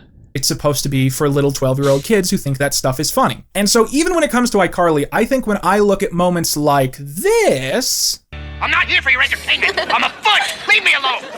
Yeah, that one by itself, that one doesn't seem like a problem at all, right? Foot. I could see you looking at that clip and saying, well, that's just shock humor. That's just supposed to be funny. Yeah, that's what that is. It's also a male foot, right? So I imagine, but okay. That's not a fetish thing at all. And so going into this segment, I think it's natural to kind of assign hesitant, plausible deniability to all of this. Okay. Because sure, putting feet references and feet jokes and feet moments in almost half of the episodes of iCarly, well, now I wonder what the breakdown of the foot jokes are. You know, you showed me that foot joke. That one didn't seem particularly problematic, so. Weird! But an onlooker could easily say, oh yeah, that's weird, but the writers just thought it was funny. Yeah. They were weird guys. You know, it's not necessarily a malicious action by itself. And sure. I think that is arguably totally fair until we get to Sam and Cat.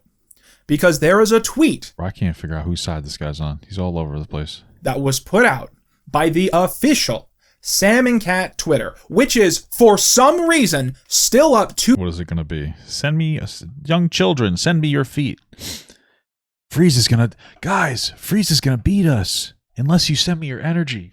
Stick your toes into the air and send me your Kai, so we can defeat the evil Frieza. To this very day. Is that what that is? And I kind of view this tweet as the smoking gun, and sometimes I think that no one... The smoking toe. ...would have reassessed this part of Dan Schneider's content if it wasn't for this one weird tweet. Sam and Cat tomorrow, right on the bottom of your foot. Take a pic and use hashtag Sam and Cat Saturday. We'll retweet and follow until our fingers get sore. So an appeal briefly... I feel like you could have just done it without feet, and I would have been like, okay, whatever. ...to Rule 1, I don't want to get sued, so there's things I want to say about that tweet that I'm not going to. But what I will say, with extreme precaution, is that when you have been accused of putting feet fetish material into the children's programming that you make, it is extremely bad optics when someone logs into the social media account of the show you run and solicits children for photos of the bottom of their feet and then promises to follow back anyone who follows these instructions. Maybe Toy Story was really popular. You know, Andy on the bottom of your foot, you know what I mean? And of course, I have to point out that Schneider is very infamous for putting out tweets on his personal account about the feet of his child stars. Why? What's wrong with this fucking guy? Pick! Carly tickles Sam's very unusual toes. Why? You have a moment, will you please name Sam's toes for us? Why? Video! Would you like to see Victoria Justice pour ketchup all over her feet? No, not at all. Ketchup belongs on hot dogs. Well, here you go! The toe, recently adorned with... Which I guess are made of pig, so... She's got those piggies. But no, I'm still going to commit to my answer. No, thank you. The special toe flower belongs to the sweet and hilariously talented Miss Jeanette McCurdy. Jeanette, what the fuck? How are you feeling about that? Is she okay? At one point, he even mentions feet while flirting with his wife. What does his wife have to say about this? Because I'd be fucking... I'd be fucking disgusted. At Hungry Girl, do you want to go for a drive? Do you want to go into our room and watch Too Cute? We have 4 on our DVR. I'll rub your feet. Why don't you say that to her without that? What the fuck is Too Cute? I don't know. Maybe it's the sequel to Cuties or something. That one, Schneider. Oh my god. It's just a show where they show puppies and kittens? That's too cute. I'm gonna go pee, actually. I'm gonna go pee and put ketchup on my feet. Sorry, guys. Let's continue. This is what they would watch? They just put on a show that's just cute animals? Jesus. I don't know what to feel about that. And as someone who's really studied this material, Why? I'm just kidding. I truly think that it resembles fetish content in a major way that is hard to deny. And yeah, probably. I don't know, man. I mean, like, there's 2 different aspects to it. I'm kind of convinced here that it's like him inserting his weird fetish into it. But I guess you could say, like, oh, maybe he just thinks feet are funny and it's funny to kids, and he's just appealing to his audience.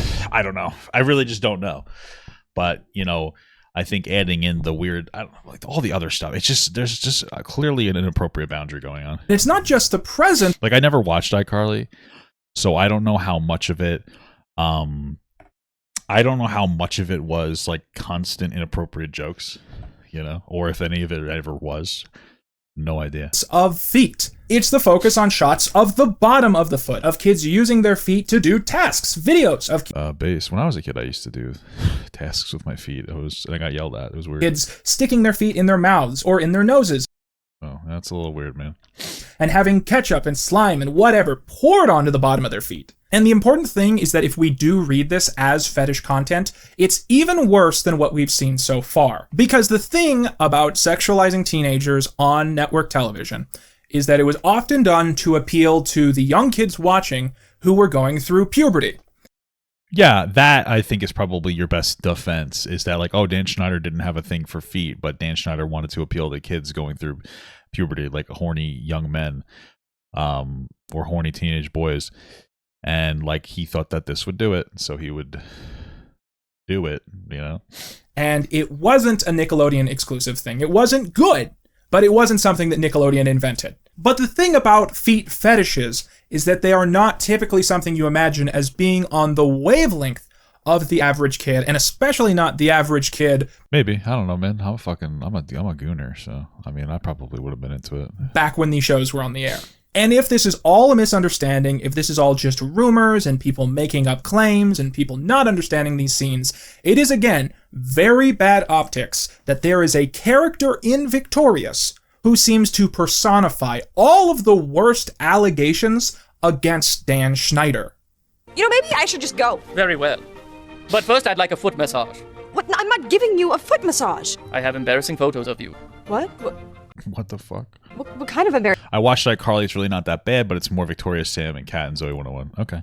Yeah, I didn't really watch any of them, so I can't like be like, oh yeah. Embarrassing photos. They were taken from unflattering angles during your awkward phase.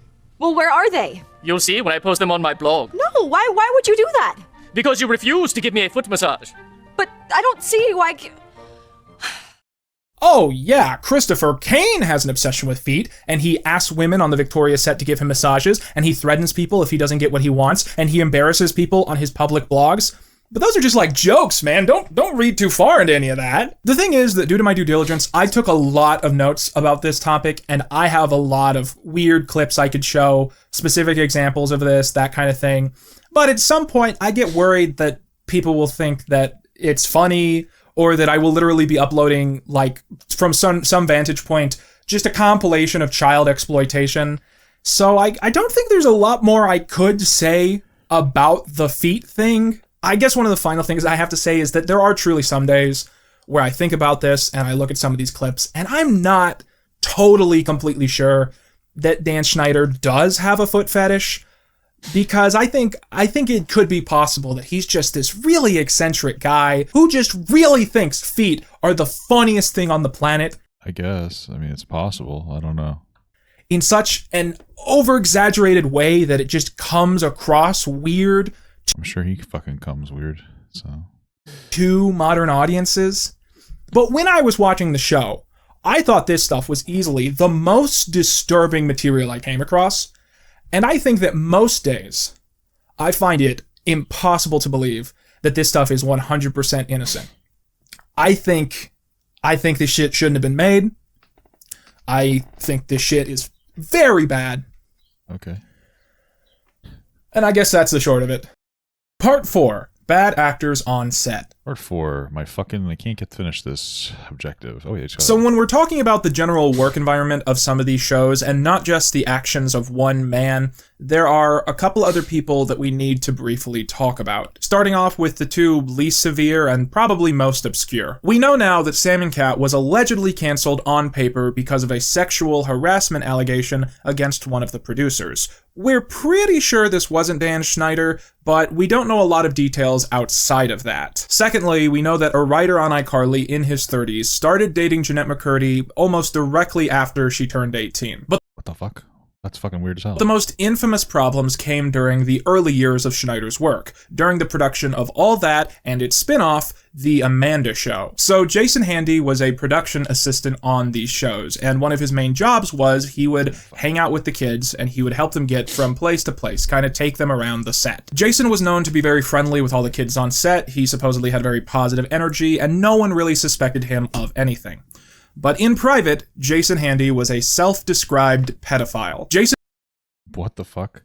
would use his position on several shows, including those at Nickelodeon, to establish a form of contact with children and then attempt to isolate the children from their parents. And none of the people working there knew about that, like could pick up on that? And he would specifically not go after the main stars of the shows, but the kind of more obscure kids coming in to do guest performances for one episode, to stand in the back of a room as extras. He went after the kids who wanted to make it big and were looking for connections, looking for people who knew how to get them a successful career, and he took advantage of that. So he would start emailing them, texting them, writing them letters, and then he'd kind of get them out of the view of their parents, and then things would get sexual. Yeah, that's like a legitimate grooming. What the fuck? He was finally caught by the... Wait, is that the guy who would like send these girls pictures of his dick or something? Like really weird stuff? I think I saw like Shane Gillis talking about it on a podcast. Like, it's fucking bizarre. Police, they searched his house and they found plastic bags, and each plastic baggie was filled with letters from children and some kind of personal objects he had obtained, including... Why? What the hell's wrong with this guy? Including, little things he'd been sent in the mail, and even things like underwear. And so, as soon as this was found out, he was obviously removed from all these shows, and he was put on trial. He had assaulted children, he had kept up... Jesus Christ, what the fuck? Illicit conversations with children, and we're talking about kids as young as 6 years old. The second person we need to speak of here... How the fuck did they use the mail? That's crazy. ...is Brian Peck. Brian was... Oh, that's the one that, like, fucking assaulted Drake, right? Primarily a child dialogue... Well, I guess Josh is probably happy now that he was fat as a kid, huh? That was probably inappropriate, I'm sorry, but... Yeah. Coach who had worked on several Nickelodeon shows. He had been in the industry for decades and had established connections with many young actors who are today quite famous. During the production of The Amanda Show, Brian Peck became interested in a teenage boy named Drake Bell. Drake at the time was being managed by his father, who initially did not take any concern at the presence of Brian, until he saw Drake and Brian get closer and closer, and Brian start to act inappropriately, and he started to get concerned. He went around on set and tried to ask around about Brian and talk about how he felt kind of uncomfortable with how touchy-feely he was and how close he seemed to be to Drake and all these things. But pretty much everyone on set told him that he was being ridiculous. Everyone knew Brian. He was gay, so people thought he was maybe being homophobic. And in fact, Brian Peck was such a popular person on set that he even had a cameo character on the... Damn. Hiding behind being gay. That's pretty fucked up, man. That's not really a good look for gay people. It's gonna be like just increase fucking homophobia against people. The Amanda Show, named Pickle Boy, who was a character that would go around with a big tray of pickles, kind of bragging about how much he loves touching and feeling pickles. Drake's parents were divorced, and eventually... See, if he wasn't like a child molester, that joke could have been kind of silly and funny by itself. But seeing as that he is... It's not funny. Brian was able to because there's an intention behind it, right? So manipulate not just Drake, but Drake's mother into fully cutting Drake's father out of his life. From then on out, Brian would essentially become Drake's new manager, taking him around to auditions and having him sleep over at Brian's house. What the fuck? Okay. This was until one day when, for the first time, Brian Peck sexually assaulted Drake Bell. Oh my god, that's terrible. Afterwards, Drake was overcome with guilt and embarrassment and shame, and he felt he couldn't tell anyone. And he also couldn't remove Brian from his life because that might tip off people that this thing had happened. And so the status quo continued. And yeah, and I could see why he would be embarrassed about that and like blame himself for it, even though it's not his fault. Yeah, that's pretty fucked up. And Drake was continuously raped and abused by Brian Peck until Drake finally broke down and told his mother the truth. That's fucking horrible. That's fucking terrible. Jesus Christ, that's terrible. Yeah, I remember because somebody asked me earlier, do I think that it like almost justifies the bad things he did? From what I remember about the other thing that had happened, we talked about it like last year, is that it wasn't like what he had allegedly done was he had an inappropriate friendship with like a 14-year-old girl that he gave her like weed or something. I'm not remembering specifics, but I don't remember that like sex was never part of the lawsuit to my understanding. I could be wrong. So, like, my thing is that, like, you know, if something did happen, I don't think it justifies it. It might explain it. Like, if he was, him being abused might explain him abusing other people. I would say most people who get abused don't turn out to be abusers. You know, but it wouldn't, I mean, again, it could explain it, but you gotta have a certain cutoff. But my understanding is there was never something like, he never had like sexual allegations against him, did he? It was mostly that he was like had this weird friendship with somebody that was like not of a, like I was 14 and he gave her weed. He sent a dick pic, did he? I never heard about that part. Is that true? Soon, the law came down on Brian for his repeated sexual abuse of a minor. Brian Peck's abuse did hit the news, but Bell was kept anonymous, and very few people in his circle knew what had happened. One exception to this was Dan Schneider, who immediately became guilty that this had been allowed to happen on one of his sets. He told Drake that he didn't need to talk about it if he didn't want to, but that Dan was willing to be there for him if he ever needed anything. Oh, well, if that's true, I guess that's nice. At Brian Peck's trial, countless crew members and celebrities wrote letters in support of Brian Peck. Oh my God. Okay. Why? What? Many insinuating that the only way this could have happened was if Drake Bell seduced Brian. Some even What? Who cares? Who cares? Even if that's true, who cares? Even if Drake Bell was like, I'm a 14-year-old or whatever, and I want to fuck you, adult man. That doesn't matter. It doesn't mean anything, right? Like, we understand that means nothing. It doesn't matter. So who fucking cares? Doesn't mean a goddamn thing. Like, what's your argument there? Oh, the kid was too sexy? Like, well, that's fucking weird, man. That's disgusting. Thank you so much for the 7-month small gut Noah. Going from Kate Bugs to this is crazy. I guess so. Arrived in person to give statements in support of Brian and against Drake Bell. Dan Schneider was one of the few... Was it specifically against Drake Bell? Because I thought that he hadn't been named at this point. Few prominent people in the industry that stood by Drake Bell and helped him and his mother in their court case. After the trial, Brian Peck served only 16 months in jail. After And nobody killed him in jail? That's disappointing. being released, he registered as a sex offender and then was almost immediately hired to work on the Disney Channel series The Sweet Life of Zack and Cody. Wow, what a move. Okay. Finding ultimate judgment for who is to blame in cases like this can be hard. I mean, Disney, what the fuck is wrong with you? I do not think that Dan Schneider is responsible in any major way for what happened to Drake Bell. Well, if he was actually sympathetic to him, like, no, I guess I would agree with that as well. I mean, you could argue that since Dan had created this like very comfortable atmosphere to make extraordinarily inappropriate jokes, that Brian Peck's perversion could have gone unnoticed because of it, if that makes sense, you know? Like, maybe Dan Schneider and other people were really just kidding. But it, you know, created a comfortable atmosphere for something extraordinarily gross like this to happen. You know, I guess you wouldn't really know. But Brian Peck was hired by Tall & Robbins Productions. Dan Schneider had no role in the hiring process, and Brian Robbins was not a registered sex offender when he was hired to work on these shows. But I think it again speaks to this idea that when you're in a situation where you are in charge of a group of kids, there are certain unique responsibilities that should be expected of you, which you would not have on a regular production. And one of those things is... Well, I imagine that it wouldn't specifically be on you necessarily. It would be more onto like some kind of an expert, probably somebody with some kind of child psychology, you know. And if that is a thing now, I doubt that was a standard back then. Not to be charitable to Dan Schneider, but you know, obviously, I think that needs to be talked about. Thank you so much for the $2, Zach Esposito. Hey, Papo, I'm on break right now at work. 20th stream. Thank you, brother. I appreciate you watching me at work. Being able to recognize those red flags. Are you just low energy or just like Quentin? What? I don't like what. How much energy do I need to have with this? This stuff's disturbing. Why do you expect me to be super high? Whoa, Drake Bell got fucking raped? That's fucking awesome. Like, what do you want me to... That's disturbing, dude. Like, God, fucking why else would I be low energy? It's not like it's an interesting situation, but I always get like a little burnt out when we talk about these things because they're fucked up. Oh my God. Dan Schneider feet. Oh my God. Jeanette McCurdy's feet. Oh fuck. I love this. Like, what's the energy you expect? Oh, I can't wait to go into this later. What the fuck? It's just like fucking disturbing, dude. I'm a little, it's not like the most fun thing to talk about. I'm interested in it.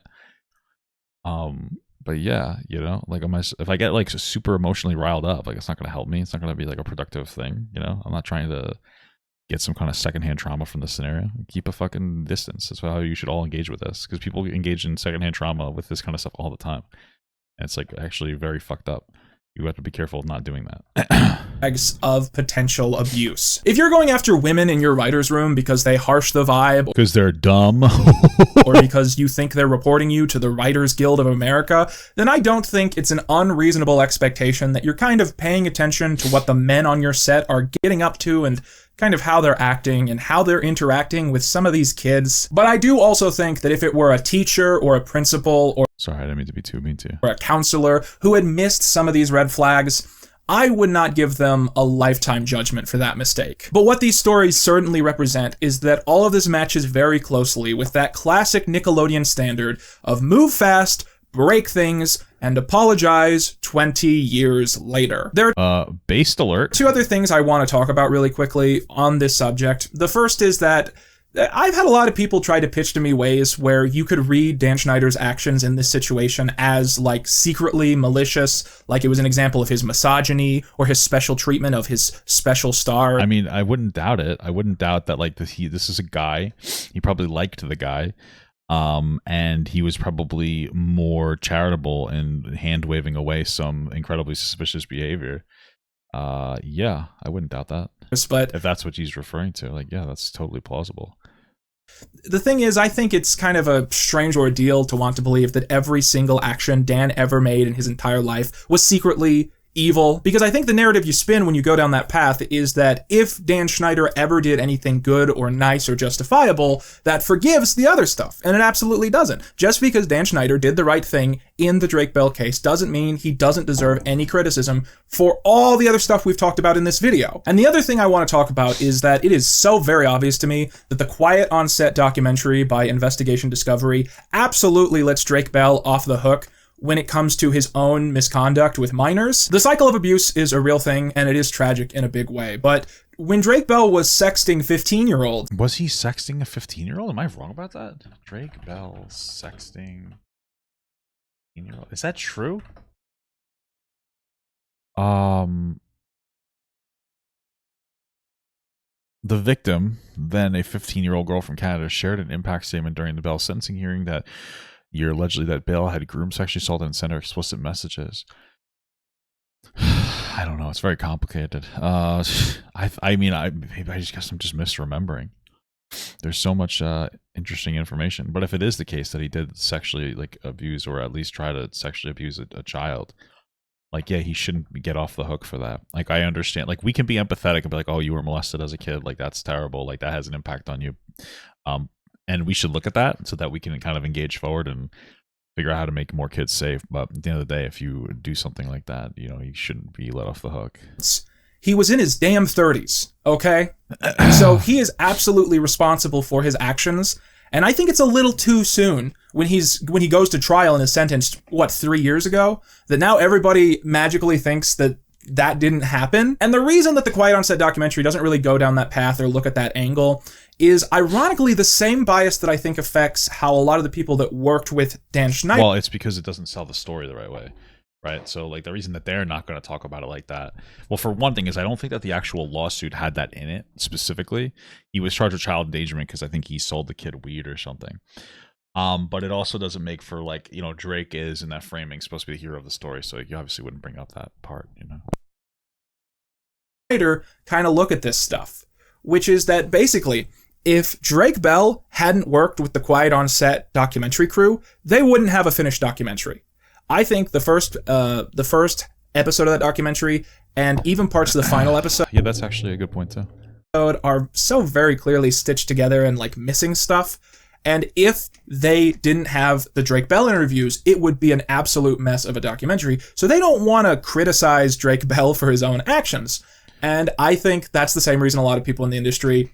privately don't have a problem with Dan Schneider. It's because, despite the rough times, they owe him something, He's responsible for something they have in their lives, whether that's a good writing job or just the happy memories or being able to watch these old shows.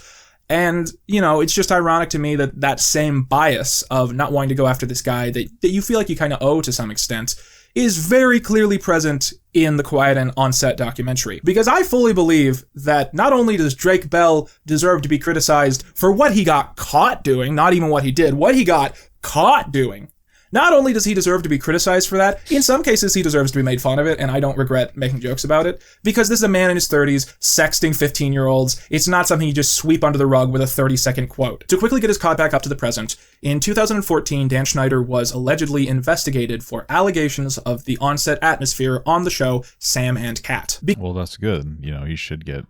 who did the investigation, though? Was it like an internal investigation found that you're innocent? Whoa. Because of Nickelodeon's findings and overall hesitancy about him, he was allegedly forced to no longer interact with his stars, now directing the series from a booth outside of the set and having people rush his orders back and forth between takes. This took the hours of filming on Sam and Cat. Jesus Christ. Well, at that point, fucking fire the guy. Oh my God. From around 13 hours to more like 17 hours, and that's in a single day of filming. When Sam and Cat ended, several of the leads on the show were allegedly offered payouts if they agreed to never speak about in specifics the on-set atmosphere on that show. After 2014, photos of Schneider's on-set working on these shows are either extremely rare or non-existent. In 2018, rumors and allegations of Schneider committing sexual misconduct against his stars, alongside complaints of people on set, triggered another investigation. No evidence was found of the alleged sexual misconduct. Well, I mean, was a sexual... It depends on how you classify sexual misconduct. If I was a lawyer, I would classify like the back rubs as some form of sexual misconduct, obviously. With his stars, but evidence of emotional abuse was found. After this, Schneider and the network went their separate ways, and he has never worked on television since. It Until Disney hired him. I fucking knows, you know what I mean? It's generally accepted that Schneider's current contract was broken by the network during this exchange, and he walked around with a final payout of about $7 million. Oh my God. I know for a fact that there's going to be people that... $7 million to abuse kids. What a deal. I'm just kidding. I mean, well, I don't know if he sexually abused them, but he's, you know, emotionally at the very least. ...stand certain parts of this video. And I mean, you could probably argue physical abuse too, though, no? Because he was forcing them to work like such egregious hours. Even anticipating that there's going to be certain parts that are going to be clipped and taken out of context and posted on social media by really upset people. So I feel I have to be absolutely direct and clear about this. I think a lot of videos about Dan Schneider set out with the goal of proving that Schneider did stuff that was bad enough that he should be in prison right now and forever. I've always felt this is kind of a really steep hill to try and climb, which probably affects how a lot of people cover certain bits of information. Sure, I understand what you're saying. I mean, they have a feeling that what he did was absolutely terrible and horrible. They want the punishment to match how they feel. And so they sensationalize some of the information, maybe. That's possible. I mean, you know, from what we've seen so far, he's definitely a questionable individual.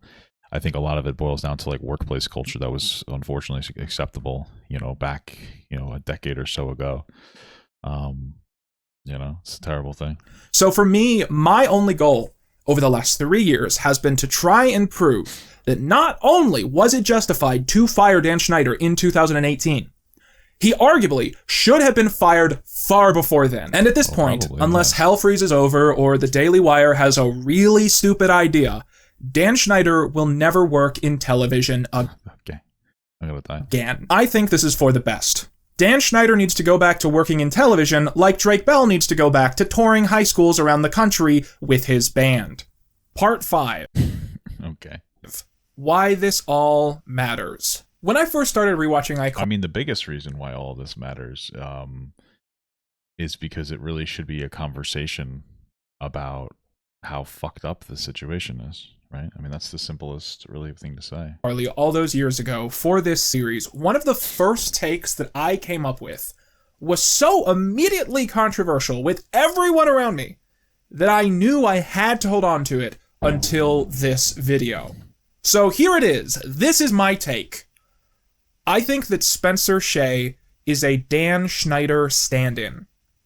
Spencer Shea? Who the fuck is Spencer Shea? First told this theory to people in my circle, I got immediate backlash. And the reason is simple. This guy? Spencer is everyone's brother. He's the coolest possible materialization of what does he mean by stand-in? Is he just saying that Dan Schneider wrote him as like, oh, that's me? A father figure should be. How dare you insinuate that he has anything to do with Dan Schneider? But of course, he has something to do with Dan Schneider. Well, Dan Schneider wrote the character. He was created by Dan Schneider. He is Dan Schneider. It's not really okay, so if I'm interpreting it correctly, and we'll see him explain it, if his perspective is like, oh, that's supposed to be like a stand-in for Dan Schneider as a person, in the same way as like George Costanza was written as, fuck, I can't even remember the guy's name now, from Curb Your Enthusiasm. You know what I'm talking about. That would make sense. Even if it's inaccurate, it doesn't matter, because that would be how Dan Schneider like thinks of himself. It's really more of a conversation about like the ego of Dan Schneider than it is about whether or not. Like, it's more about an ego, whether or not it is that character. You know what I mean? So I wouldn't doubt that.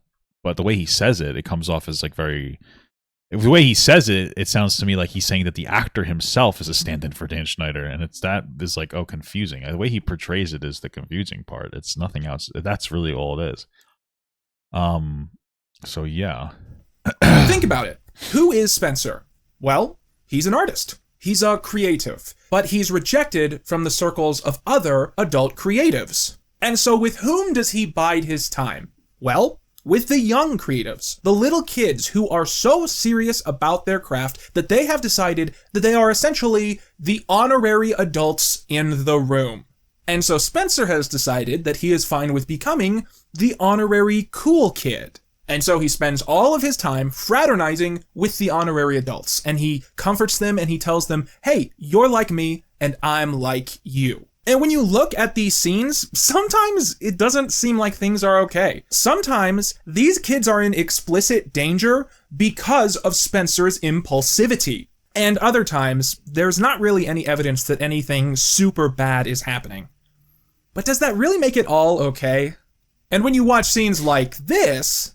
I know you have a crush on me. What? Nothing. We what the fuck? Can easily rationalize that technically Spencer hasn't done anything illegal in that situation. But shouldn't we expect him to be better anyways? Another example I came up with on a much more minor scale is Helen from Drake and... Oh, Larry David. Yeah, Larry Bird. Yeah, you're right. Josh. In one of Helen's most memorable episodes, it turns out that when she was younger, she was the star of a sitcom for teenagers, and she forces some of the other characters to watch episodes of the show and see her youthful performances, which is the same backstory as Dan Schneider in the real world. This one really got people upset, and there was this overwhelming feeling of, oh, don't take Helen from me. I found this phenomenon fascinating, and it's one of the main things that inspired me to really study how people interact with these shows and the kind of discourse that you can see online. And this is why I created the running joke of Dan Schneider not existing. Yeah, again, I don't think it's a particularly, like, hot take. I just think that the way he portrays it sounds negative. Like, it just sounds like it's trying to be a hot take. Like, saying something very basic in a provocative way. Like, if I was like, oh yeah, I think men and women are, like, generally different. That's not a very provocative thing to say. But if I'm in the red pill space, I'm like, men and women are different. Like, women are too fucking emotional. Like, all of a sudden, it's like, okay, we're saying the same thing, kind of, but like, I'm saying it to be provocative now. So, yeah, no, it makes perfect sense that he wrote that character as like a reflection of himself, who he thinks he is. Yeah, sure. It doesn't mean that it portrays himself, but it's also crafted in like this fantasy world where the way that he interacts isn't considered gross or weird by people. So. Trying to make commentary on the way so many people insist upon not crediting him for his work when it's something they're sentimental about, when it's something like Spencer or Helen or Sako or anything else. When you look at those characters, people want to believe that they exist in a vacuum and they have no origin. Now, the sad reality is that some of these videos eventually became so popular that a lot of people online think that I single-handedly invented all discourse about these shows, and thus they assume that my own self-censorship... If people actually think that, I don't really know this guy. Didn't have a point at all, ever, which is really fun. It's really fun when you spend 8 months working on a video that has like a very direct point, and then thousands of people who didn't watch the video accuse you of not having a point, and then people in your audience defend you by saying, well, yeah, he doesn't have a point, but his videos are funny, and I fall asleep to them. Thank you. I'm so happy that's your defense of me. So to hammer home what my point was. It sounds like he's fucking upset. I guess, I mean, he probably does get a lot of backlash on Twitter and stuff, so. I was never saying that it is good to just pretend that Dan Schneider doesn't exist. I was trying to hammer home the ridiculousness of this mentality. And how not only is it fruitless to try and watch shows like iCarly without thinking about the series creator, the further you get down the timeline of these shows, the more his presence is felt. Even if you... to be absolutely honest with you, I don't really see the big issue with people like disassociating, I don't know if I'm using that word correctly, but Dan Schneider from his work because they enjoy the work. The only potential harm would be that you're continuously potentially giving Dan Schneider money by consuming the content. So by you doing that, you're actually still supporting him. I don't know if they still pay him residuals or if they bought him out completely in that $8 million or $7 million settlement. I don't know. But outside of that, there from an emotional perspective, it's not a big deal that people do that. I don't really understand what your gripe is with them doing that. Don't say his name. And the big thing that I always thought was the most fascinating thing is that so many people want to maintain their relationships with these shows. Yes, they want to culturally indict Dan Schneider, but once they're done with that, they want to go right back to making memes about butter socks and Rex the Puppet. Because when you give Dan Schneider credit for something you don't like, you dismiss the issue. You go, oh, well, that's Dan Schneider for you. But when you give Dan Schneider credit for something you enjoy, you revoke your ability to like that thing. You revoke your ability to like Spencer or Helen. It is an interesting conversation, though, because if you do actually dislike this guy and think he's like a terrible person, then at the same time, I would imagine, like, well, how do you enjoy the show still? You know, unless it's not as bad as you think it is. Because it sounds like Dan Schneider is problematic. But it sounds like you still enjoy these shows that had all these problematic jokes in it, and so clearly it resonated with you in some way. So if that's what he's trying to say, okay, I get it.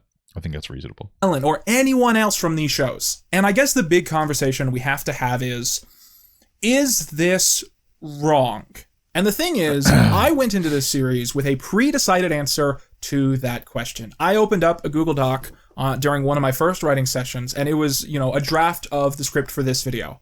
And there was a long segment in that script that was all about this idea that it is wrong to try and enjoy these shows after we find out stuff like this. It is wrong to enjoy iCarly after we know about Dan Schneider. It's wrong to enjoy Ren and Stimpy after we know about John Kay. Oh, wow, what did that guy do?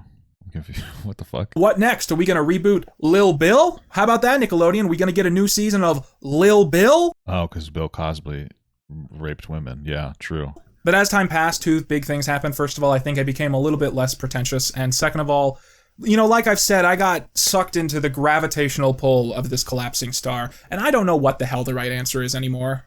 I mean, there were times working on this miniseries where I got especially depressed. And I would sometimes go on walks and I would fantasize about how fun it would be to work on a Victorious movie or to pitch an episode of the iCarly reboot. So, like, and what is he basically saying? In his research for this, he was rewatching the show and he started to like the show a lot. That's what it kind of sounds like he's saying. And now he's conflicted about it. And it is true that the main recurring theme... Are these shows like that good for people? They're like, oh my God, this is incredible. Of this miniseries was supposed to be cognitive dissonance and kind of the weirdness of how we look at pop culture. But that doesn't mean that I didn't have fun, playing the Victorious games or filming all those crazy pinboard segments. So truthfully, I don't think I can tell you in good faith that you are never allowed to enjoy any of these shows ever again. But I guess the point I still want to make in this segment is, isn't it weird? Isn't it strange? Isn't it odd to only drag this guy out when there's something you don't like about his work, and to act like the characters that Dan created deserve protection more than the kids who played them? Part 6. That's an interesting thought. Why do we need an iCarly reboot? So, what? This has been kind of the second... Do we need an iCarly reboot? Is that a thing? This is what? Underlining, running thing in this miniseries, and I think it's best to tackle it here because it's very relevant. When I first started working on this series, Dan Schneider had been fired from Nickelodeon just 2 years before, and I had started to feel this was having a massive effect on the ongoing legacy of all of these shows. And so I wanted to... Oh, so the idea of a reboot would be to reclaim the characters. Kind of like the N-word. Sure, okay. To make a series of videos kind of deconstructing that and eventually ending up here. But then, right after I started working on all this, they announced an iCarly reboot. Wow. And I thought to myself... Wah wah wee wah. Why? Why? To me, I always thought that Dan getting fired was a very thorough thematic end to his work, to his material. So now this new thing... Well, I don't think that they had the poetry of the firing in mind for the situation, but okay. Existing was a massive wrench in the works in terms of illustrating that thesis statement. But I was alone in this because everybody got excited, and it seemed like everybody wanted more iCarly.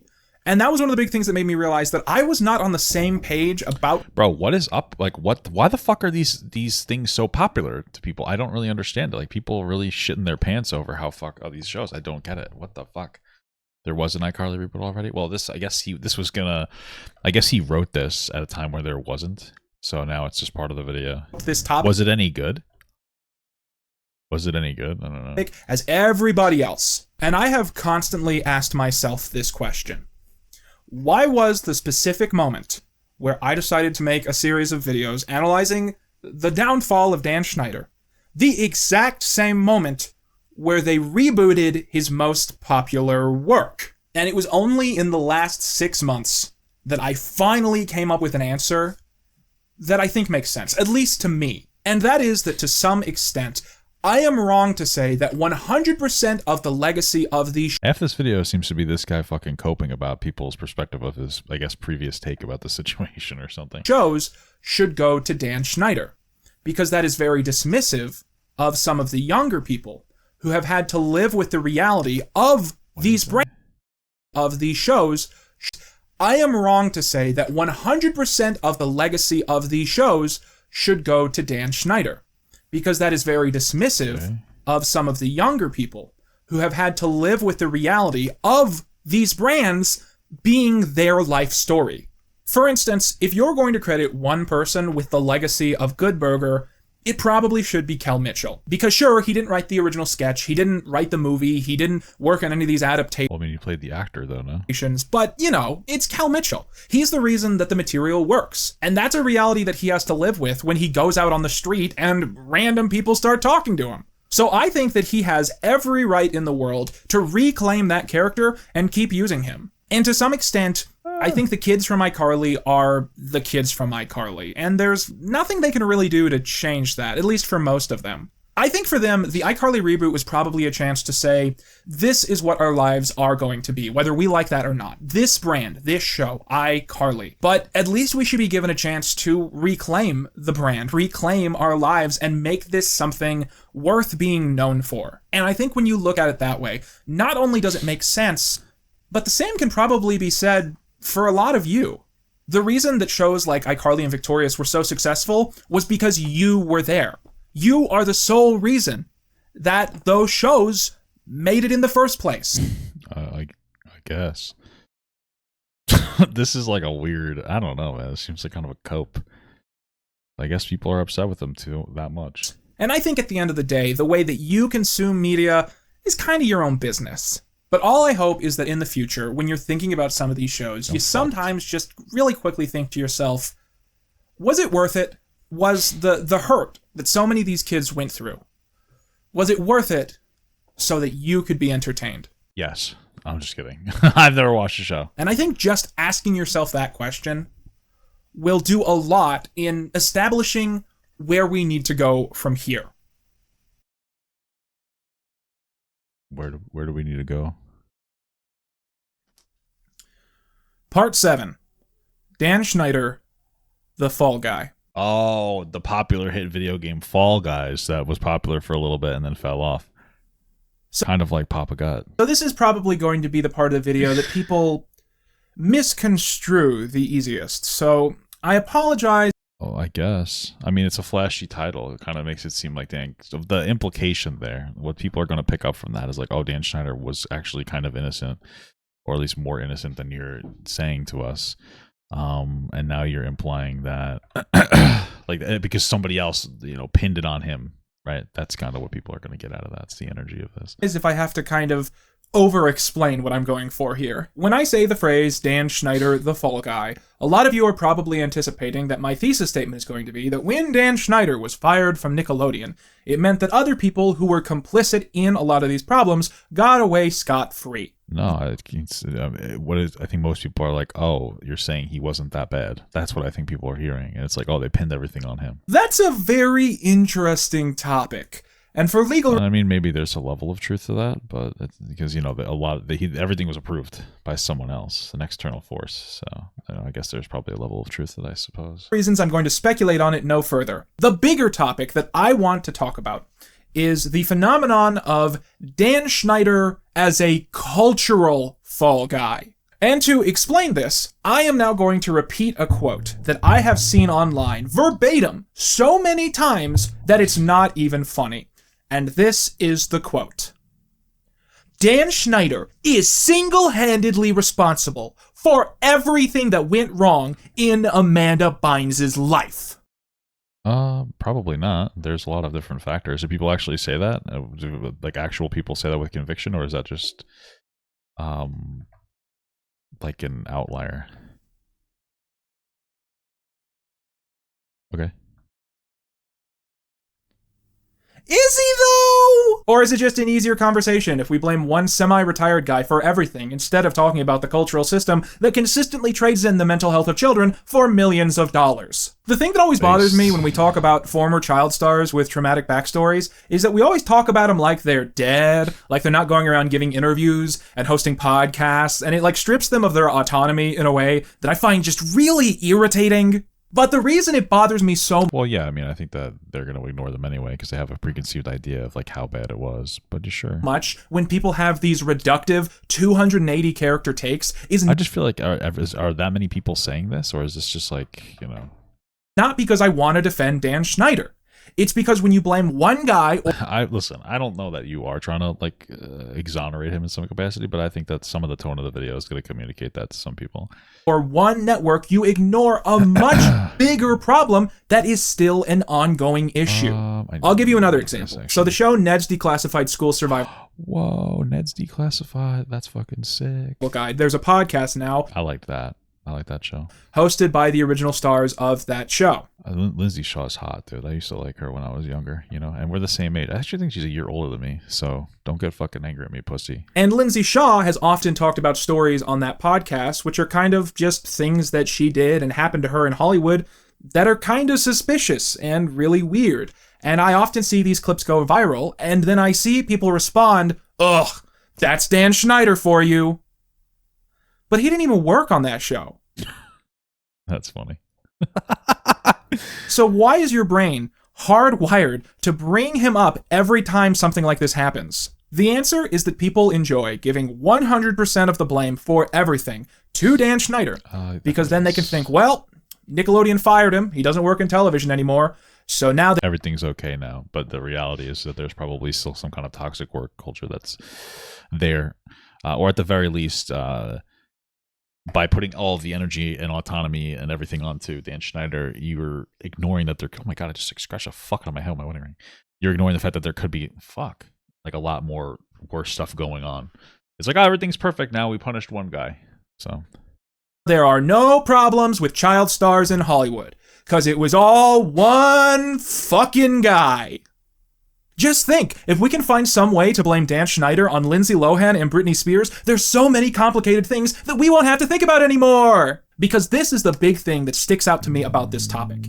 If Brian Robbins had never pulled Dan over to work on all that, and Dan had just remained an obscure former sitcom star, Nickelodeon would have found another producer to make 40-some-odd episodes of live-action kids content a year. They would have found another producer to that's actually probably true. Push the limits of labor laws to get more and more stuff done. They would have found... I mean, that's true. I mean, they allowed this problem to persist. There's no way that they didn't know about the guy's like extraordinarily abusive labor practices. So sure, I agree with that. That's a good point. Found another producer to sexualize female teenage stars in the 2010s to boost their ratings. Maybe.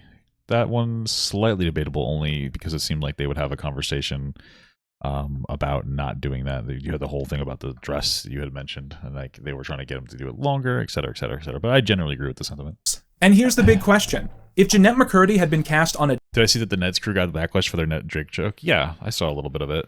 I don't know why you'd make that joke. It's just like in bad taste. Disney Channel show, would she have had a happy childhood? What about Amanda Bynes? If you swap out Dan Schneider with any big-name Disney Channel... That's actually a great point. They may have had even more miserable childhoods. That's not something that I really considered, actually. That's a pretty good point. They might have been just as miserable, if not more, if they weren't famous. We just wouldn't care about them because they weren't famous, right? Channel producer, is everything in her life suddenly fine? At the very least, when Brian Peck... Yeah, I mean, abuse exists outside of these situations, and I imagine the most vulnerable kids to this abuse are kids with parents that don't set firm, reasonable boundaries. And if that's a persistent problem in your life, well, you're going to have a shitty life regardless. Was outed, arrested, and sentenced for sexual abuse with a minor, Nickelodeon didn't just rehire him, unlike the fucking Disney Channel over here. And if you think that every single thing that happened in this video only happened because of Dan Schneider, congratulations on the very sound sleep you are going to have tonight. Because Dan Schneider is gone, and now there is no work left to be done. But the reality that I live in is that this conversation does not start or end with Dan Schneider. There is a culpability much more broad than that. And if we go out from here and we say that this is all in the past, then the industry will simply turn around and create a new Dan Schneider. Sure. Yeah, I agree with that. And personally, it's a reasonable point. Sure. I don't want to be standing here in 38 years having this exact same conversation.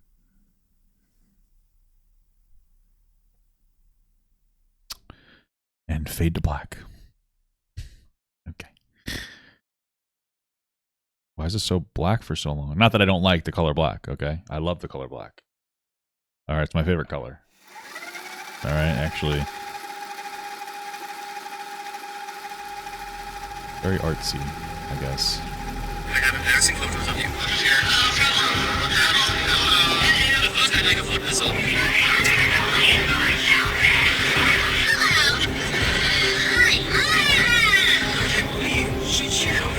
What the hell's happening?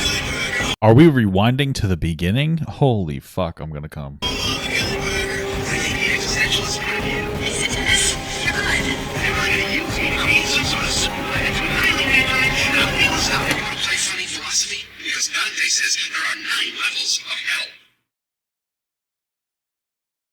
Okay.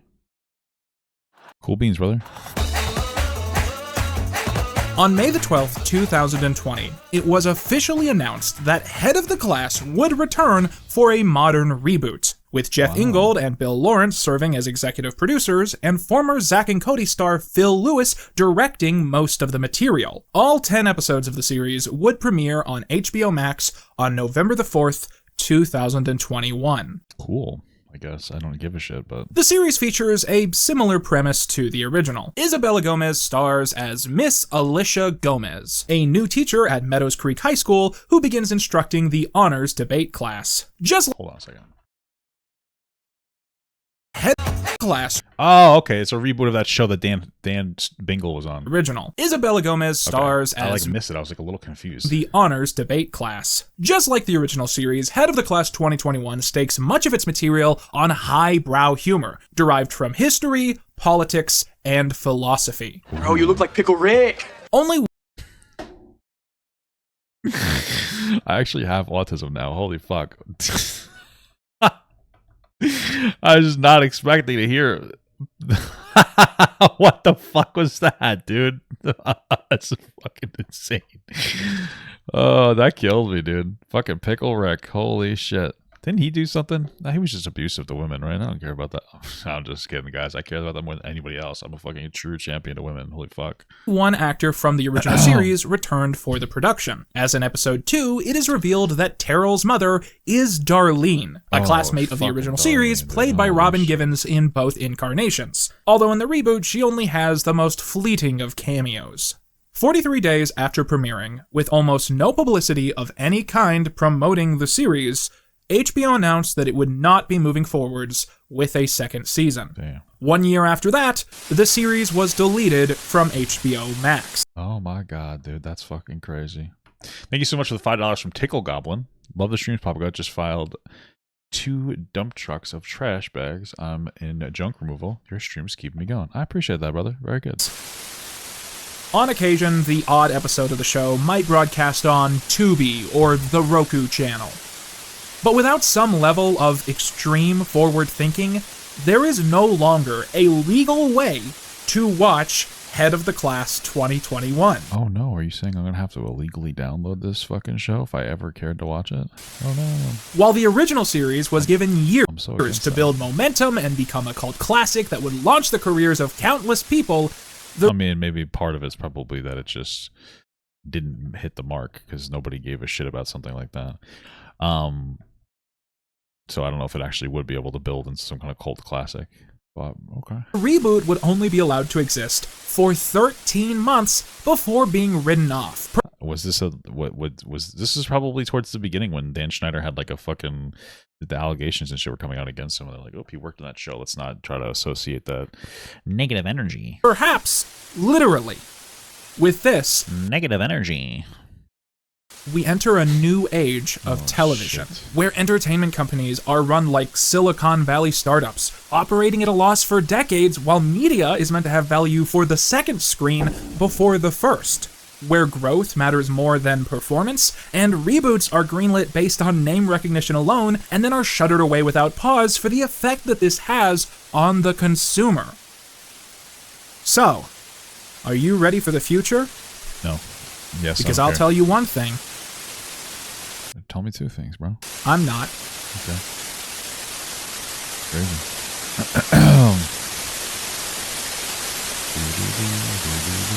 Alright, man. You're starting to fucking piss me off. You're starting to fucking piss me off. Alright, I guess that's the end of it. The iCarly miniseries 400K subscriber special. I guess he made this... He's up to 871K, so I'm assuming that he had... Either he blew up harder from this than we thought, or he didn't. I don't know. Maybe he said that at the beginning. He started it then. Anyway, okay, very interesting.